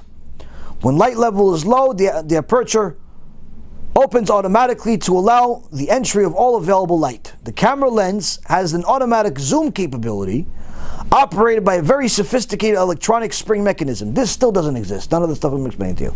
No camera in the world is going to be able to adjust itself to this extent, because no camera in the world can calculate what you want to see. There are certain cameras that they can program, do this and do that, but that doesn't necessarily mean that you want it to do this or do that. When a light enters the camera, it triggers 7 million color senses, which automatically balance all the different colors with outstanding accuracy to create the right picture with precise color replication. That means 7 million little chupchikim, 7 little pieces have to come together in this camera. A rocket is the highest level of design that engineers can get to. Like the most sophisticated engineers are rocket scientists. And the reason why is because a rocket, even though it doesn't look so sophisticated, is a very, very sophisticated set of engineering where it has 1 million parts. 1 million parts to make a rocket. Screws, bolts, pieces of metal, rubber, and so on and so forth. 1 million different pieces. Imagine just looking at 1 million pieces and say, there you go, figure this one out. We get a heartache when we see a puzzle with 200 pieces. And if you like puzzles, 1,000 pieces, you get a heart attack. 1 million pieces put together, and you have to know where everything goes, and if you make one little screw is off, the rocket explodes. One screw, not bolted the right way, whole rocket explodes. 1 million pieces are worthless. That's what happened years ago when that Israeli was supposed to go on a first mission to the to outer space. They had a Sefer Torah inside the rocket, and the rocket exploded in midair. They figured out later on one of the screws wasn't screwed. One screw. 1 million screws were perfect. One screw wasn't screwed. One screw. Here in this camera, he says there's 7 million pieces, but just for the color that have to come together. And when at night, and the 7 million color senses cannot work, there are 127 million black and white sensors that come into operation. There are 127 million pieces that come together, that are together in the same camera, i.e. your eye, to allow the eye to see everything else, even without color. The black and white system is more sophisticated than the color system. If one of those pieces no good, you're finished. One piece out of the 7 million doesn't work, colorblind, or you can see only a few colors. Similar with the 127 million pieces, 127 million cells. Designed and built specifically for this task, the black and white sensors successfully capture the picture. Given the most expensive and sophisticated camera in the world is fragile, for the first time in photographic history, a special automatic lens cleaning system has been fitted into the camera itself. You don't have to clean the camera by yourself. It has a cleaning system in it. This ensures that the pictures are constantly bright and clear. The inner surfaces of 2 delicate membranes are constantly being washed with a special cleaning solution as they automatically open and close over the lens surface at regular intervals. You have these 2 little tubes, one on the bottom, one on the top, that have these lubricants that go into this camera to make it work constantly, to make it be able to move. If you want more details, you go to dafyomireview.com. It's by a friend of mine who's a rocket scientist. He's not only a Talmid Chacham, but he's also a physicist and electrical engineer. I've mentioned him in the past. His name is Rabbi Yosef Sebag. And he has something some write-up on the eye. He actually talks about how the tears that you have are literally capable of destroying all bacteria. They're powerful, but they don't harm the eye, but instead they protect it. So it's like having an atomic bomb or a biochemical that can hurt only the enemy. Unbelievable. And only released at specific times. The membranes clean the lens at very high speed without reducing the quality of pictures taken by the camera. Instead of using a single membrane covering the whole lens, the camera's designer deliberately placed two membranes, one at the bottom and one at the top of the lens. The membranes sweep up and down respectively, meeting in the middle at the extension of their stroke. This allows them to open and close very fast, cleaning the entire lens at very high speed. The specially designed lubrication system ensures that the lens operates with a constant supply of fluid, which also ensures that the lens can move smoothly from side to side at the same time that it's cleaned. Even the tiniest particle of dust or dirt entering the lens environment is removed immediately. The membrane and lubrication system provides the camera with the ability to work in all weathers, even during a sandstorm. The membranes automatically close to any necessary position and conceal the lens hermetically if required. Ever wonder how amazing it is when, if you're, let's say for example, running and some bug flies at your eye, but somehow your eye closed right at the right time? How did it know? You didn't even see the bug until it was already in your eye, but you saw it and it's right in the right last minute, you caught it with your eyelids. How? That's how sophisticated it is. If large quantities of dirt enter the system, they are detected by the lubrication system sensors without any specific human intervention. They pump in more lubrication fluid which completely washes away the dirt, leaving the lens as clean and clear as before. One of the most impressive achievements of this super camera is its ability to take three-dimensional photographs. This advanced capability is achieved by combining two independent filming systems, each of which has all the capabilities of the system already described. The special computer used to process the pictures receives the images from both the lenses within a fraction of a second. Designated software processes the pictures and combines them together into a single three-dimensional picture within milliseconds.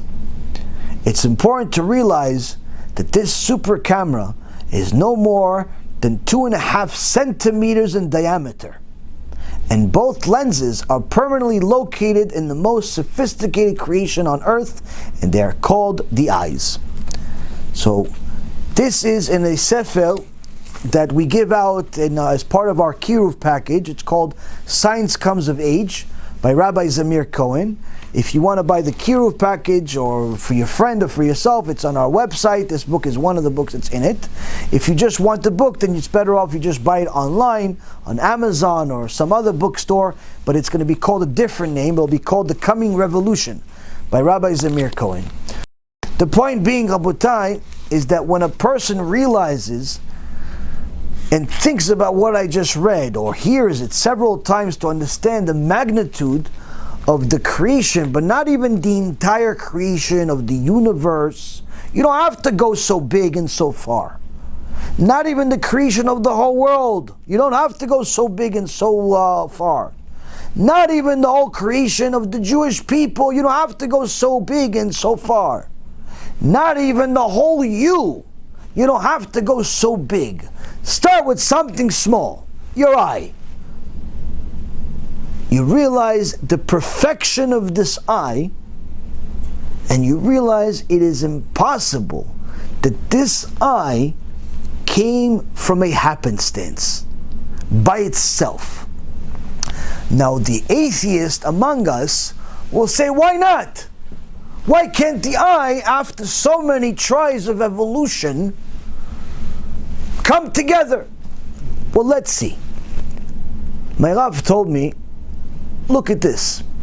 If you ask any normal human being, be they a scientist or not, if I took a jar of ink and I dipped a feather in it.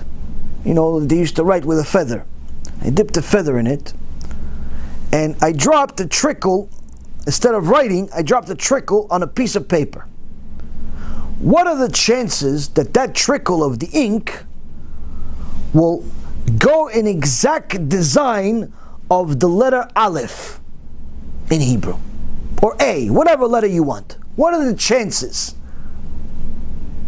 You don't have to answer. It's not happening. But the scientists will tell you, oh, it's 1 in a gazillion bazillion. Okay, meaning it's possible that if I take this drop of ink, that after doing it a gazillion bazillion times, it'll eventually look exactly like the Aleph. Now, I'm not talking about looks like the Aleph, but it really is like, looks like a monkey too. I'm talking about exactly the Aleph that's in the Sefer Torah, the Ashuri script. After I do it, I drop this little piece of ink on a piece of paper a gazillion bazillion times, it'll eventually look like the Aleph in the Sefer Torah. Right, Mr. Scientist? Yes, for sure. Okay, let's see. What are the chances that if I take another drop and drop it right next to that Aleph, that Aleph, that drop is going to be bet? Bet like it's in the Torah. He's going to tell you a gazillion bazillion times. No, it cannot be a gazillion bazillion times. Why? It has to be more. It has to be more. Why it has to be more? Because as soon as I drop it the first time, and it's not bet, it's some nothing, I got to start all over with the Aleph again. I got to erase the Aleph, start again.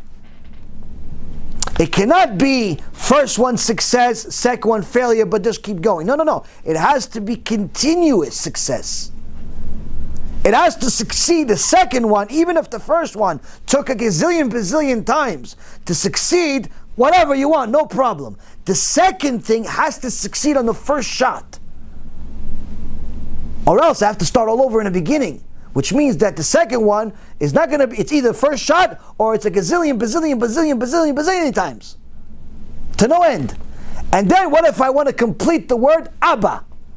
Aleph, Bet, and Aleph again. Don't give me a Bet, don't give me a Gimel. I want Aleph Dafka. How many times is it going to be to let's say the first two succeeded? He's going to tell you, no, come on, leave me alone. It's never going to happen. It's never going to happen. It's never going to happen to spell the word Abba. But you're saying that 134 million cells could just happen to succeed 100% of the time to make your eye, with 7 million of them making the color and 127 with the black and white. I'm not talking about the entire human being, or needless to say, the brain, which is the most sophisticated of all creation. I'm talking about the eye that delivers the information to it. Has to have 134 million successes 100% of the time. No rational human being will ever say, yeah, this just happened to be. Which means, Rabotai, that anyone that doesn't actually believe that it just happened to be created through evolution, but rather chose it. Chose not to believe. Because even Darwin said, until today, the eye always gives me a cold shiver. Meaning, no matter how many times I explained evolution and survival of the fittest and all of these theories that people have manipulated for the last couple of 100 years, which have nothing to do with Darwin anyway, he himself says, I'm full of it. Why? I don't even understand the eye. Needless to say, I understand the creation. So, you see, Rabotai, the beginning stages of a person connecting to HaKadosh Baruch Hu is to know that you're not going to understand the Creator, because to understand Him you have to be Him. You're also not going to understand the entire creation either. No matter how sophisticated you are, no matter how smart you are, no matter how much you study. In fact, the more you learn, the more you realize how little you are. What you can understand are the things that HaKadosh Baruch Hu allows you to. Because He wants you to, because you need to. You need to understand your purpose. You need to understand His will. Therefore, He allows you to understand those two things because He gave you a Torah that tells you both of those things. Now, the problem that we have is not understanding the creation, but rather getting ourselves to understand it. Meaning, it's not so difficult to understand the creation once you put your head down and learn. The tough part is dealing with the resistance on the way there. Because if you are allowed to understand the creation with no resistance, that would hurt your free choice. Because as soon as you saw one guy succeed easily, you would follow suit, know the secret to creation, know the purpose of the world, and that's it. Everybody would go to Gan Eden. It would defeat the entire purpose of the world. So HaKadosh Baruch Hu says that if you understand the creation, understand your purpose, and therefore fulfill it, you will get an immense reward. A reward that's unfathomable for a human to comprehend. On the other hand, if you don't spend the time to understand your purpose, and you do not fulfill your purpose, whether you understand it or not, then there is an unfathomable punishment. Now, this choice is critical for us to have, because if there was no punishment, then why should I figure out the purpose of the world? Whether I do it or I don't, it's the same consequence.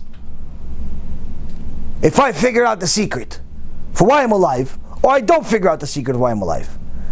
If I figure out the point of doing mitzvot, or I don't figure out the point of doing mitzvot. If I do mitzvot, or I don't do mitzvot, anyway I go to heaven, like some of these Reshaim say. What's the point of doing it if I'm going to get to heaven anyway? There has to be a rewards and punishment system. Has to be. So, if there has to be a rewards and punishment system, that means I have to have the capability of acquiring this.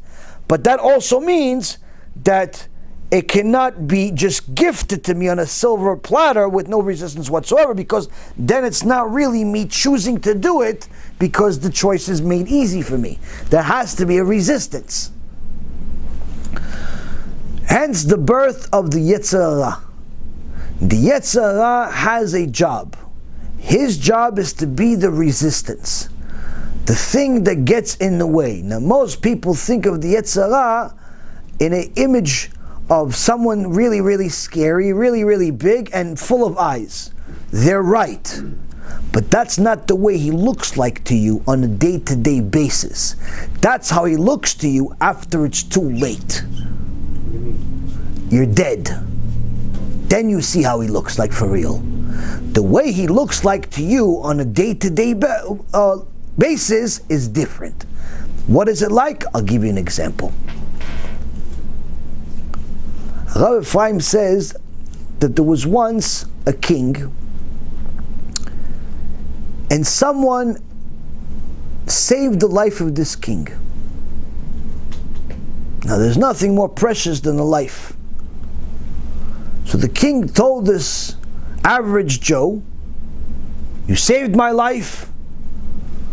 My reward to you is you have 5 minutes to take whatever you want from my treasure chest."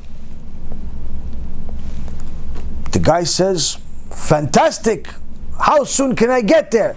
He says, on such and such date, at such and such time, show up, and you'll have 5 minutes free access to my treasure chest. Whatever you get in 5 minutes is yours to keep. The guy is as happy as he can possibly be. Why? He realizes he's got some time to prepare. He's going to rent some trucks, get them downstairs. He's going to get the employees as soon as they're ready with the dollies and the hand trucks and everything. So get fast. Don't leave it on the curb. This is valuable stuff. He's got the whole thing ready. He's already spending the money he doesn't have yet. What? 5 minutes? You know what you can do 5 minutes in the king's treasure chest? What you can do. He can't wait. Now, as you would have it, the king had some smart people next to him and said, Your Highness, are you serious? What did you just do? Do you know how much he can take from the treasury in 5 minutes? Especially since you gave him preparation of a couple of weeks. The king says, yeah, now I think about it, but listen, the king says the king has to do. I can't change my mind.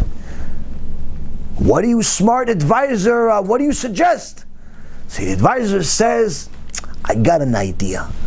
I'm going to track him, everything that he does for the next 2 weeks. Figure out everything he likes. See what he likes, see what he doesn't like. And I got this from here. The king says, you got it. That's your job, you go do it. So this advisor follows this Joe, sees, he likes this, he likes that, no problem. On the day comes the big day to collect. The guy shows up with the trucks. You guys wait down here. I'm going to go up. The clock starts. You guys be ready. Okay, we're ready. Okay, listen, your pay depends on it. I'm not going to give you a tip if you're not ready. Okay, we're ready. They start calling him Your Highness because they're already counting the money that he's going to get. He goes up the stairs. Okay, Your Highness, how are you? Thank you very much for giving me this gift. You know, my family and my family's family and my family's family for 10 generations are all thanking you for this, even if they weren't born yet. But thank you for these 5 minutes, Your Highness. The king says, you got it. King says, king does. Go for it. It's down the hall all the way at the end. You make a right, you make a left. It's over there. Clock starts now. The guy starts running. All of a sudden, he hears this music. Oh, this music. Wait, where's this music come from? It's not regular music. It's music of the greatest artist in the world that he likes. It's his favorite Beethoven. It's his favorite Bach. It's his favorite, what is this? Wow, and suddenly he sees the walls opening and the artist himself, the musician himself, comes out. He goes, hi, Joe, how are you? How you like it? I heard you like my music. He goes, I can't believe you're here too. Because yeah, just for you I'm here. Wow, yeah, a selfie. Let's do a selfie together. So a selfie. He takes a selfie, goes, okay, I gotta go. A minute was killed. Spent a minute. Killed. He starts running. I just wasted a minute, but it's a good musician though after all. I got 4 minutes, no problem. I got 4 minutes. Starts running. All of a sudden, walls open again. He starts smelling all of this aroma of beautiful smells of the food he likes. And he sees the famous chef he's always seen on television and commercials come out. Hey, Joe, how are you? Look at the cakes and the steaks and the lasagnas I made for you. Come have a bite. Come on, you're going to let this go. He goes, you know what? I can't just let this go. The chef showed up all the way from France just for me. Let me have a bite. Another minute burned. He goes, okay, I got to go. Thanks, chef. Go. He goes, all of a sudden the walls open. He gets closer, but the walls open. He sees all these theatrics, Circus Soleil, Circus Gehenom, Circus Kafakela comes out. They're jumping, they're doing all types of things. Wow, look at the tights on these people. Shem Yishmo, what's going on? Wow, the beautiful people. Okay, I gotta go. Another 35, 40 seconds left. And then, right when he's about to get to the gate, he sees a slew of beautiful women come out and call his name. Oh, Joseph, my darling, we're here for you. And he looks at them and he looks at every part of their body and he imagines all types of garbage in his head. Hashem Yishmo v'yatzil, and he realizes, I can't believe this. I only have 30 seconds left. Get out of my way, lady! And he jumps into the treasure chest. But he only has 30 seconds left. And he just grabs a few things that he can get. Hand in his hands. He can't go downstairs and back upstairs. Whatever he can get in his hands, he gets a couple of diamonds. And he gets pulled out by the bodyguard. Amaleki, 400 pounds full of muscles. Hey, Joe, it's over. Yeah, but I'm not finished. You're finished. What you got is what you got. Joe is upset. Joe is embarrassed. Joe shows up home like it's Tisha B'Av. His wife, his darling wife, who didn't know what type of things Joe was doing, was expecting Joe to show up with 20 trucks full of stuff. She realizes Joe showed up with his tustus, with his little motorcycle that's not really a motorcycle, and no bags and no carriage and no nothing. She says, what happened, Joe? He takes out of his pocket this little bag and he says, here, take this. She starts cursing him and his mother and his father and everything. He goes, what did you do, you bum? You had 5 minutes at the treasure chest. This is what you got. These 2 stones. What are we going to do with these stones? I'm going to throw them at you. What are you going to do with these stones, you imbecile? You loser. You no good this and you no good that.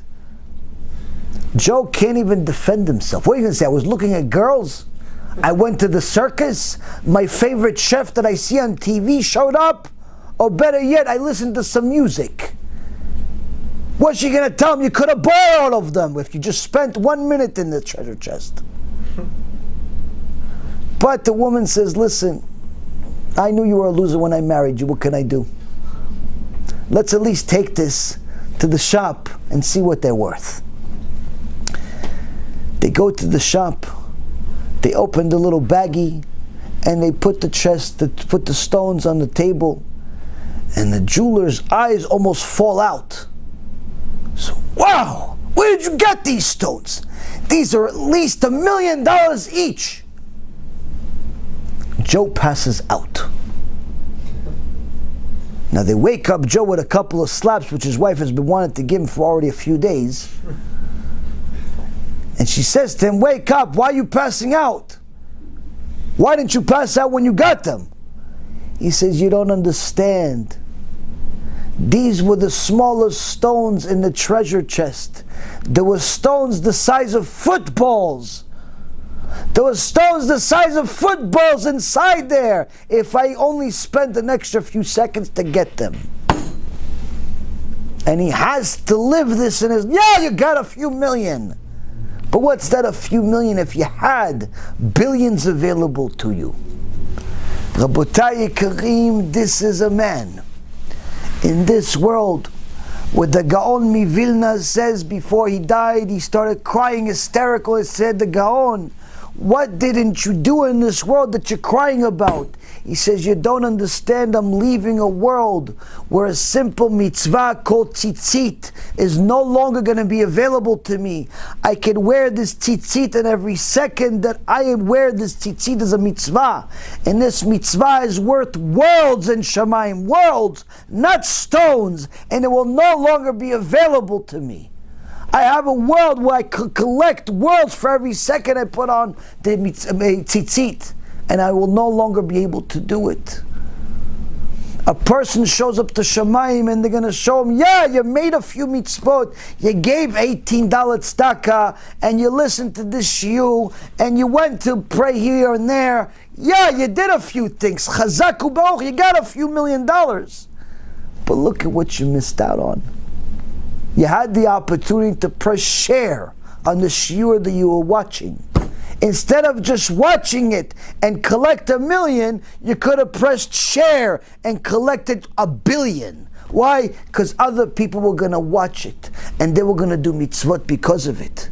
And you were going to get worlds of reward just for them watching the shiur. Every single mitzvah they were ever going to do, because of that shiur, was going to go to your account. But you fool, you never press share. That takes less than a second.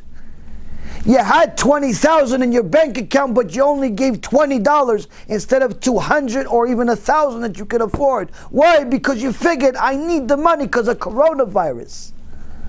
You don't realize that HaKadosh Baruch Hu is the one that gave you the money. And if you use the money that He gave you the right way, He'll give you more, you fool.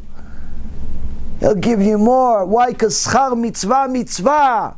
We have a rule in the Torah in Pirkei Avot. It says, the Mishnah says, the reward for a mitzvah is a mitzvah. Meaning, if you do a mitzvah, HaKadosh Baruch Hu gives you the ability to do another mitzvah. If you give tzedakah, HaKadosh Baruch Hu says, I'm going to give you more money. Why more money? Because you gave money, and I see you like to give money, and you gave the money to Torah, to Kiruv, to help Klal Yisrael get closer to Abba, get closer to HaKadosh Baruch Hu. Guess what? I'm going to give you more money. Why? So you can give more money for Torah, and more money to recruit my kids to come back to HaKadosh Baruch Hu. But you were cheap with Torah. What am I going to give you money for? So you can buy more baseball cards? A person's going to go up to Shamayim and he's going to see, I learned the Daf Yomi. But in reality, I was socializing Yomi. I went to the shiur, but I never did anything. I went to the shiur, but I fell asleep. I looked at the book, but I didn't actually take anything into account. I read the book, but I didn't actually imply it in my life. I married the wife, but I never treated her as a wife. I married the husband, but I treated him like a stranger. I had the kids, but I never spent time with them. You did half the job. But you're going to go up to Shamayim and you're going to see that whatever reward you got for this half a job is almost like nothing in comparison to doing the full job. You watched the shiur, but you didn't share. You didn't care about Klal Yisrael. You had an opportunity to get Am Yisrael to come back to Abba B'Shamayim. HaKadosh Baruch Hu has been waiting for Klal Yisrael to come back to Him for 3,332 years, and you had it in your hands to get a few of them back by simply sharing, by simply donating, by simply doing something that shows that you care about them and you care about their Abba. But you didn't think, you didn't spend any time. All you did is you were watching the shiur like you watch some type of music or some type of show. It was in the background, so you weren't paying attention to the details. So there's some type of reward, but it's nothing in comparison to what you could have gotten. And when a person shows up to Shamayim and sees what he missed out on, he will ask for Gehenom himself. Because it's like somebody that has a winning lotto ticket and he's on a ferry boat and he looks at the lotto ticket and he sees 6, 17, 34, 62, 5, 2. And he goes again and he says 6, 17, and he sees all the numbers are the same. I got the Powerball! I got the Powerball! I got the Powerball! And the ticket flies off of his hands, and he's just clapping, but there's no ticket. The ticket's in the air, and no, ticket's gone. It's in the water, and it'll never be seen again.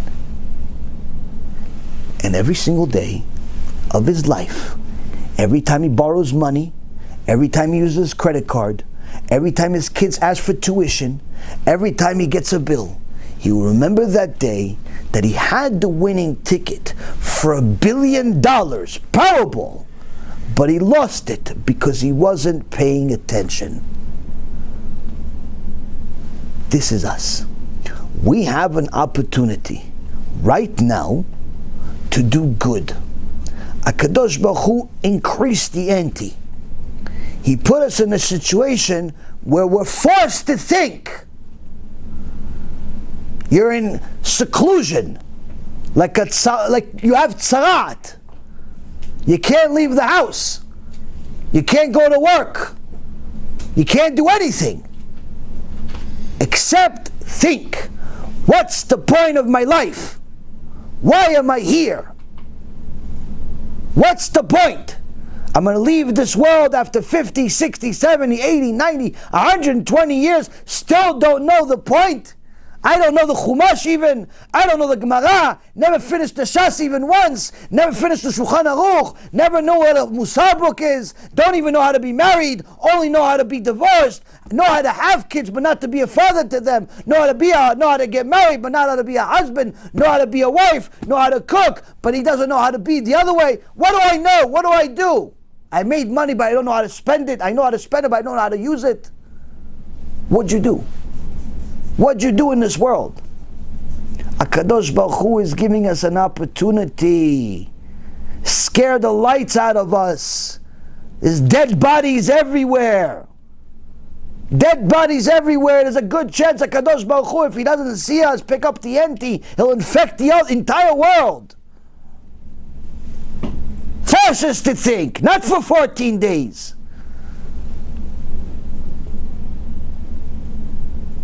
Force us to think, what's the point? Why are you here? What are you going to do when you're finished? What are you going to do when the seclusion is done?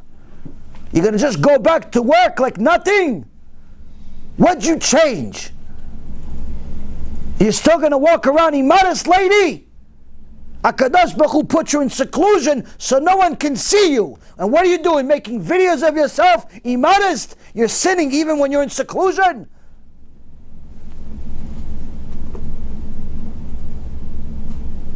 Instead of watching Shiuret Torah, you're watching ducks cross the road, or the news, or seeing how much more the stock market's going to collapse. What's the purpose of life? Get a purpose to your life. Use this. Use this.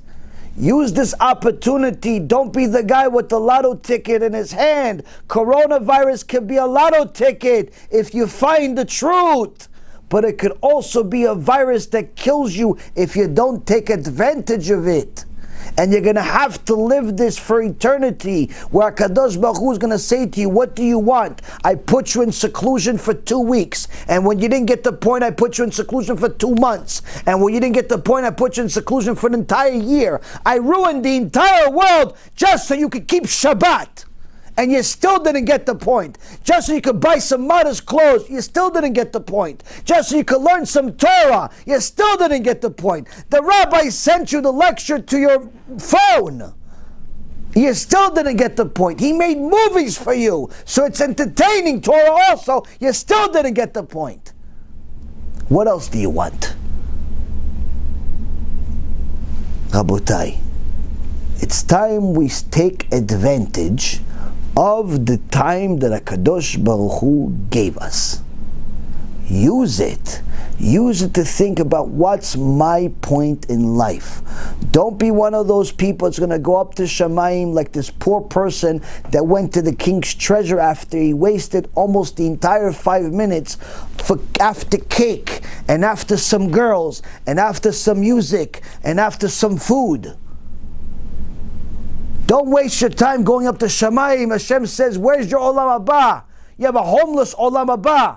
Why? You spent it eating, you spent it chasing girls, you spent it listening to music, you watched all the music videos in the world, you watched all the cooking channels in the world, you know everything about the news and everything about sports, but nothing about Hashem. You have 24 hours in a day and you spent 10 minutes learning Torah. You have an opportunity to do Kiyuv and get Am Yisrael to do Tshuva, but you spent all your money on nothing.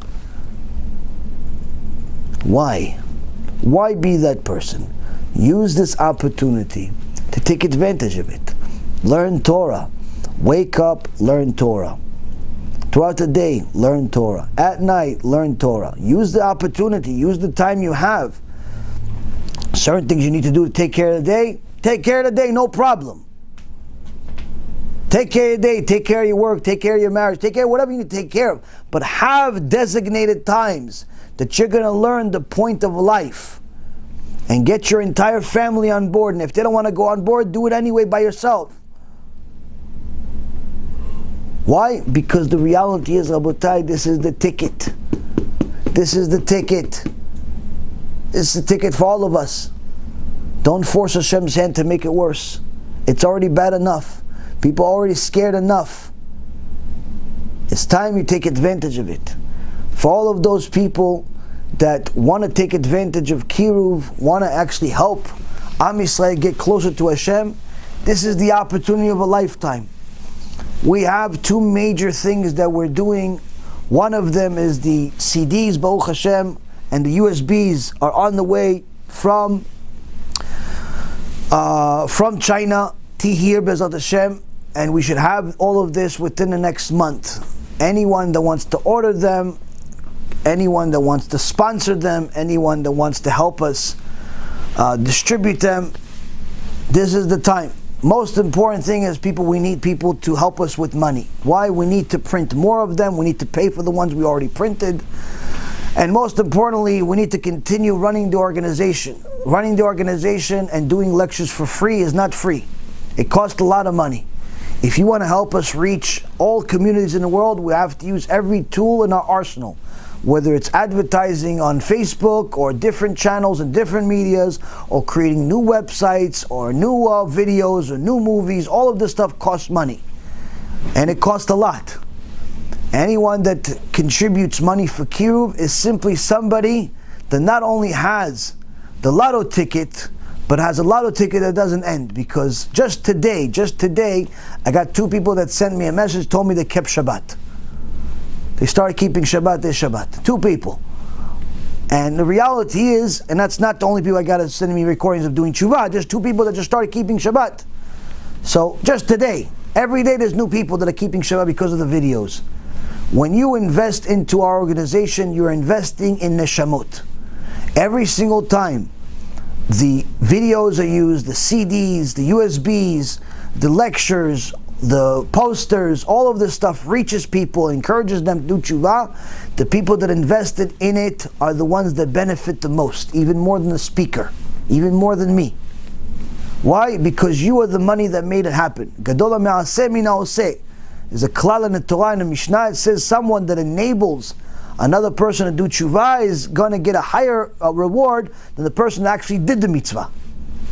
So people that invest into Be'ezrat Hashem, especially the ones that do it on a consistent basis and do it with substantial money that they can handle obviously, but nonetheless serious money, these are people going to help us. Obviously we want to get bigger. We want to build a yeshiva for people to have a serious center to learn Torah from kindergarten for the rest of their life. Also have a kollel for older people, kollel for people that are after school.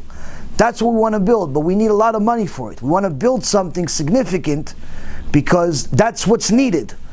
The system needs a upgrade. It needs this type of teaching from the beginning and for the rest of your life. And we have the right teachers, we have the right intentions, we have the ability to do it, we just need the money. So people that are going to step up to do such a thing, to help us do it, these are the people that will literally build themselves olam haba brick by brick, dollar by dollar.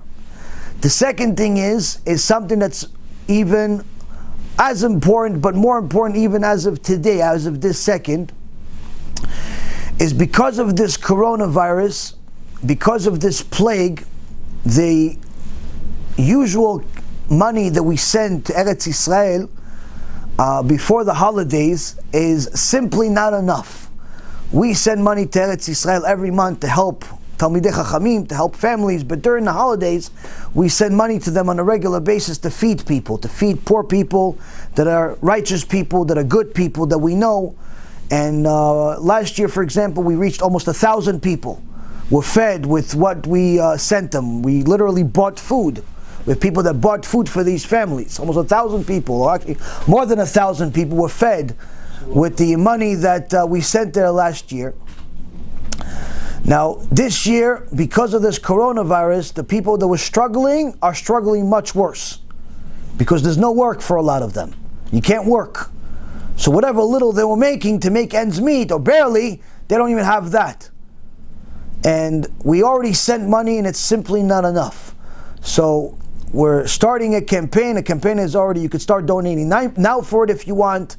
We'll have a special campaign link made within the next day or so for anyone that wants to help us feed as many people as possible. I mean, if we could do 10 times more, we'll do 10 times more. Whatever people send us, we'll send.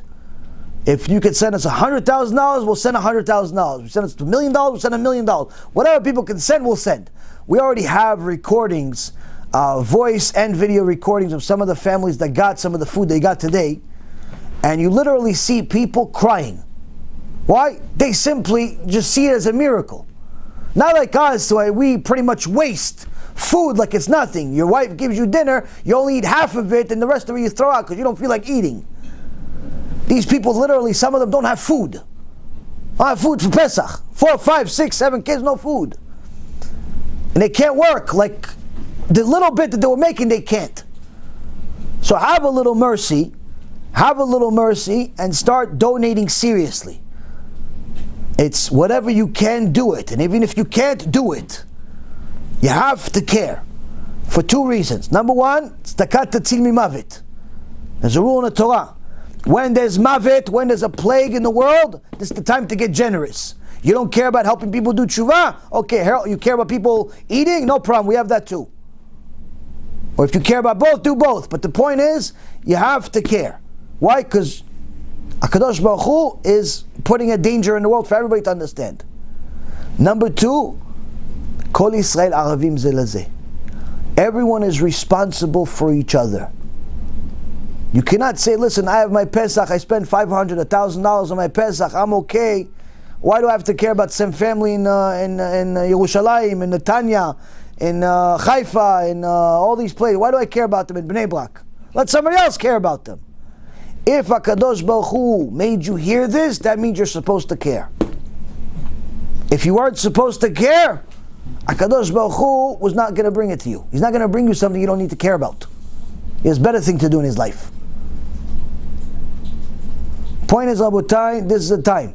Everybody's got to be generous. Everybody's got to do something. Why? People are struggling. When people tell me some of the stories, I can't even tell you honestly. It's so horrible.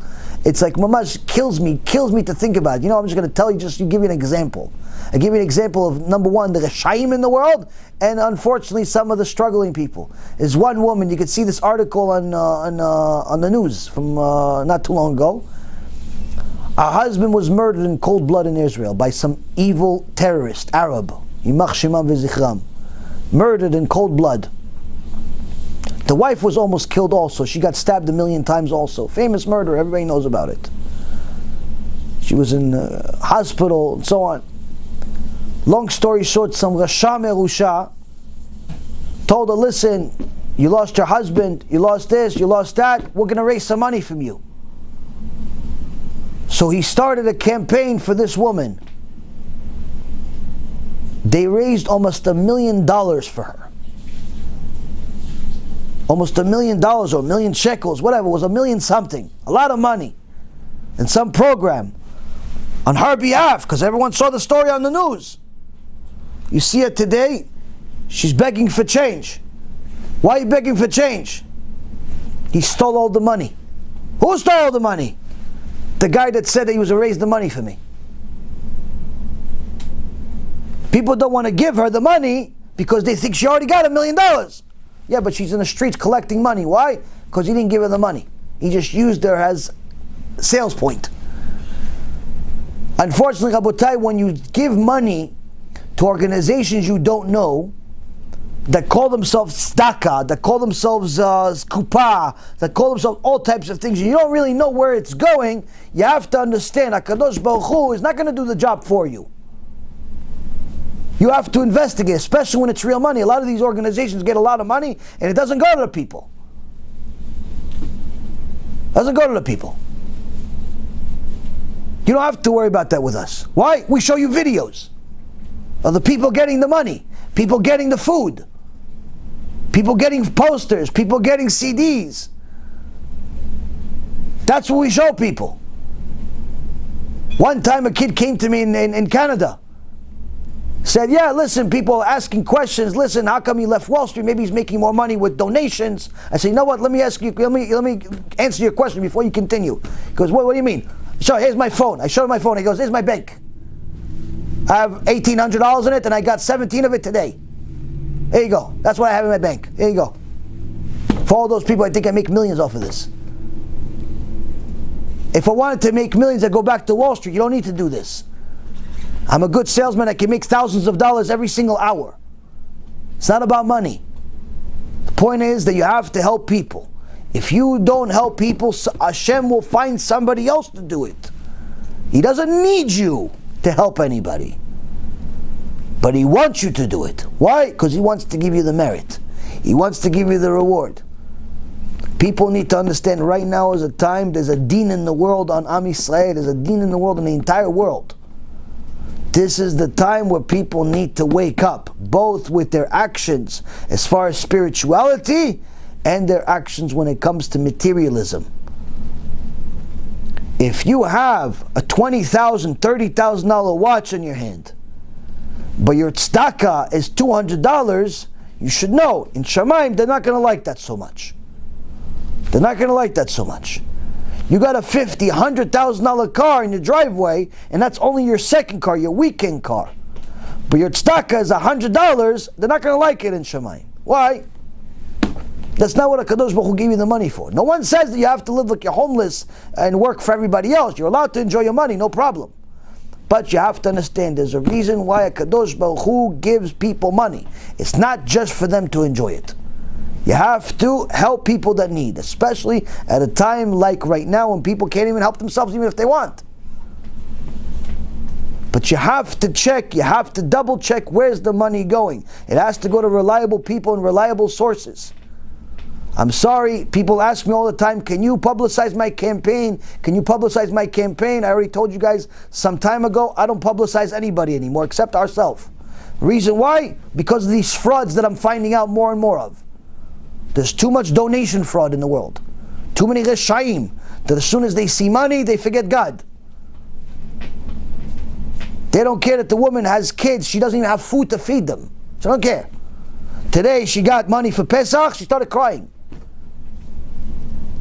She started blessing Irgun Be'ezrat Hashem, our organization, like we're Mashiach or something. For what? For a few $100? It's busha v'chirpa that we have people like this in the world. When you have billionaires in the world that don't even know what to do with their money.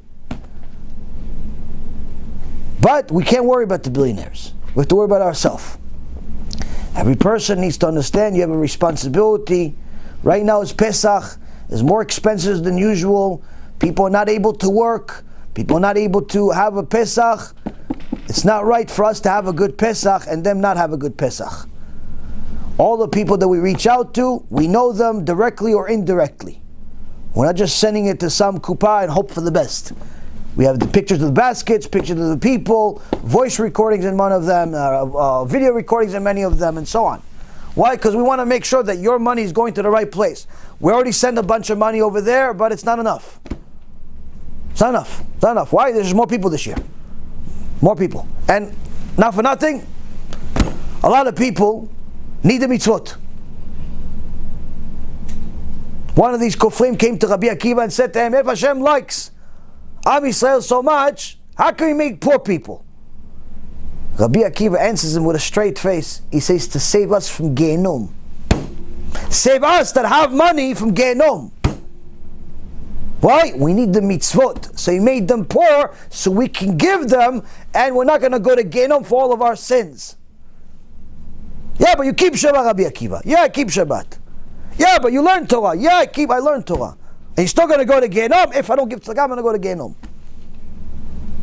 Why? I had and he didn't, and I didn't care. You don't have to feed yourself. It's a different story. You're patur. Give $1, you're finished. But if you have, you can't let other people not have. It's not right. The more you have, the more you're obligated to give. The more you have, the more you're obligated to give. Somebody that dies with $100 million, they're going to get punished for every dollar they didn't give. Why? Nobody needs $100 million. So please, this is a time to give. But don't tell me, when is this campaign till? It's immediately. Why? We got to try to give the money out within the next couple of days so we can buy the goods, or give them the money to buy the goods within the next week, because Pesach is within 2 weeks. We don't give me on like Pesach Eve and say, is this going to count as a mitzvah? No, it's not going to count as a mitzvah. It'll count as a mitzvah when we give it eventually. It's not going to count as a mitzvah for Pesach. I can't give it to them on Pesach Eve. They don't have the money. Yeah, I'll give it to them on Chol HaMoed, but We need it now. We need now. We need the people to wake up now. Don't wait for last minute like many people did for Purim. They give it to me on Purim day. Is this okay now? For who? Yeah, but for next year's Purim. But to make sure that people are okay, we gave it ahead of time for certain people, and we gave more than what we got because we realized that there may be more money coming in. The point is, Rabotai, please, don't make Hashem force you to give. It's important that we realize that the Creator is in charge of all creation, is in charge of the money too. Charge of the money too. When we realize it, it makes it much easier to realize other things. Be'ezrat Hashem will continue the shurim throughout this Magifa to bring more Kedusha to the world, to bring more people closer to Hashem, to bring more people to do tshuva, to do mitzvot, to get chizuk, to understand our purpose in the world, to understand why we're here not only individually but also as a nation, and Be'ezrat Hashem bring nachat to Borei Barach, so He can only bring us blessings and not curses, good and not bad, olam haba of heaven and not chas v'shalom otherwise. Baruch Adonai leolam, amen ve'amen.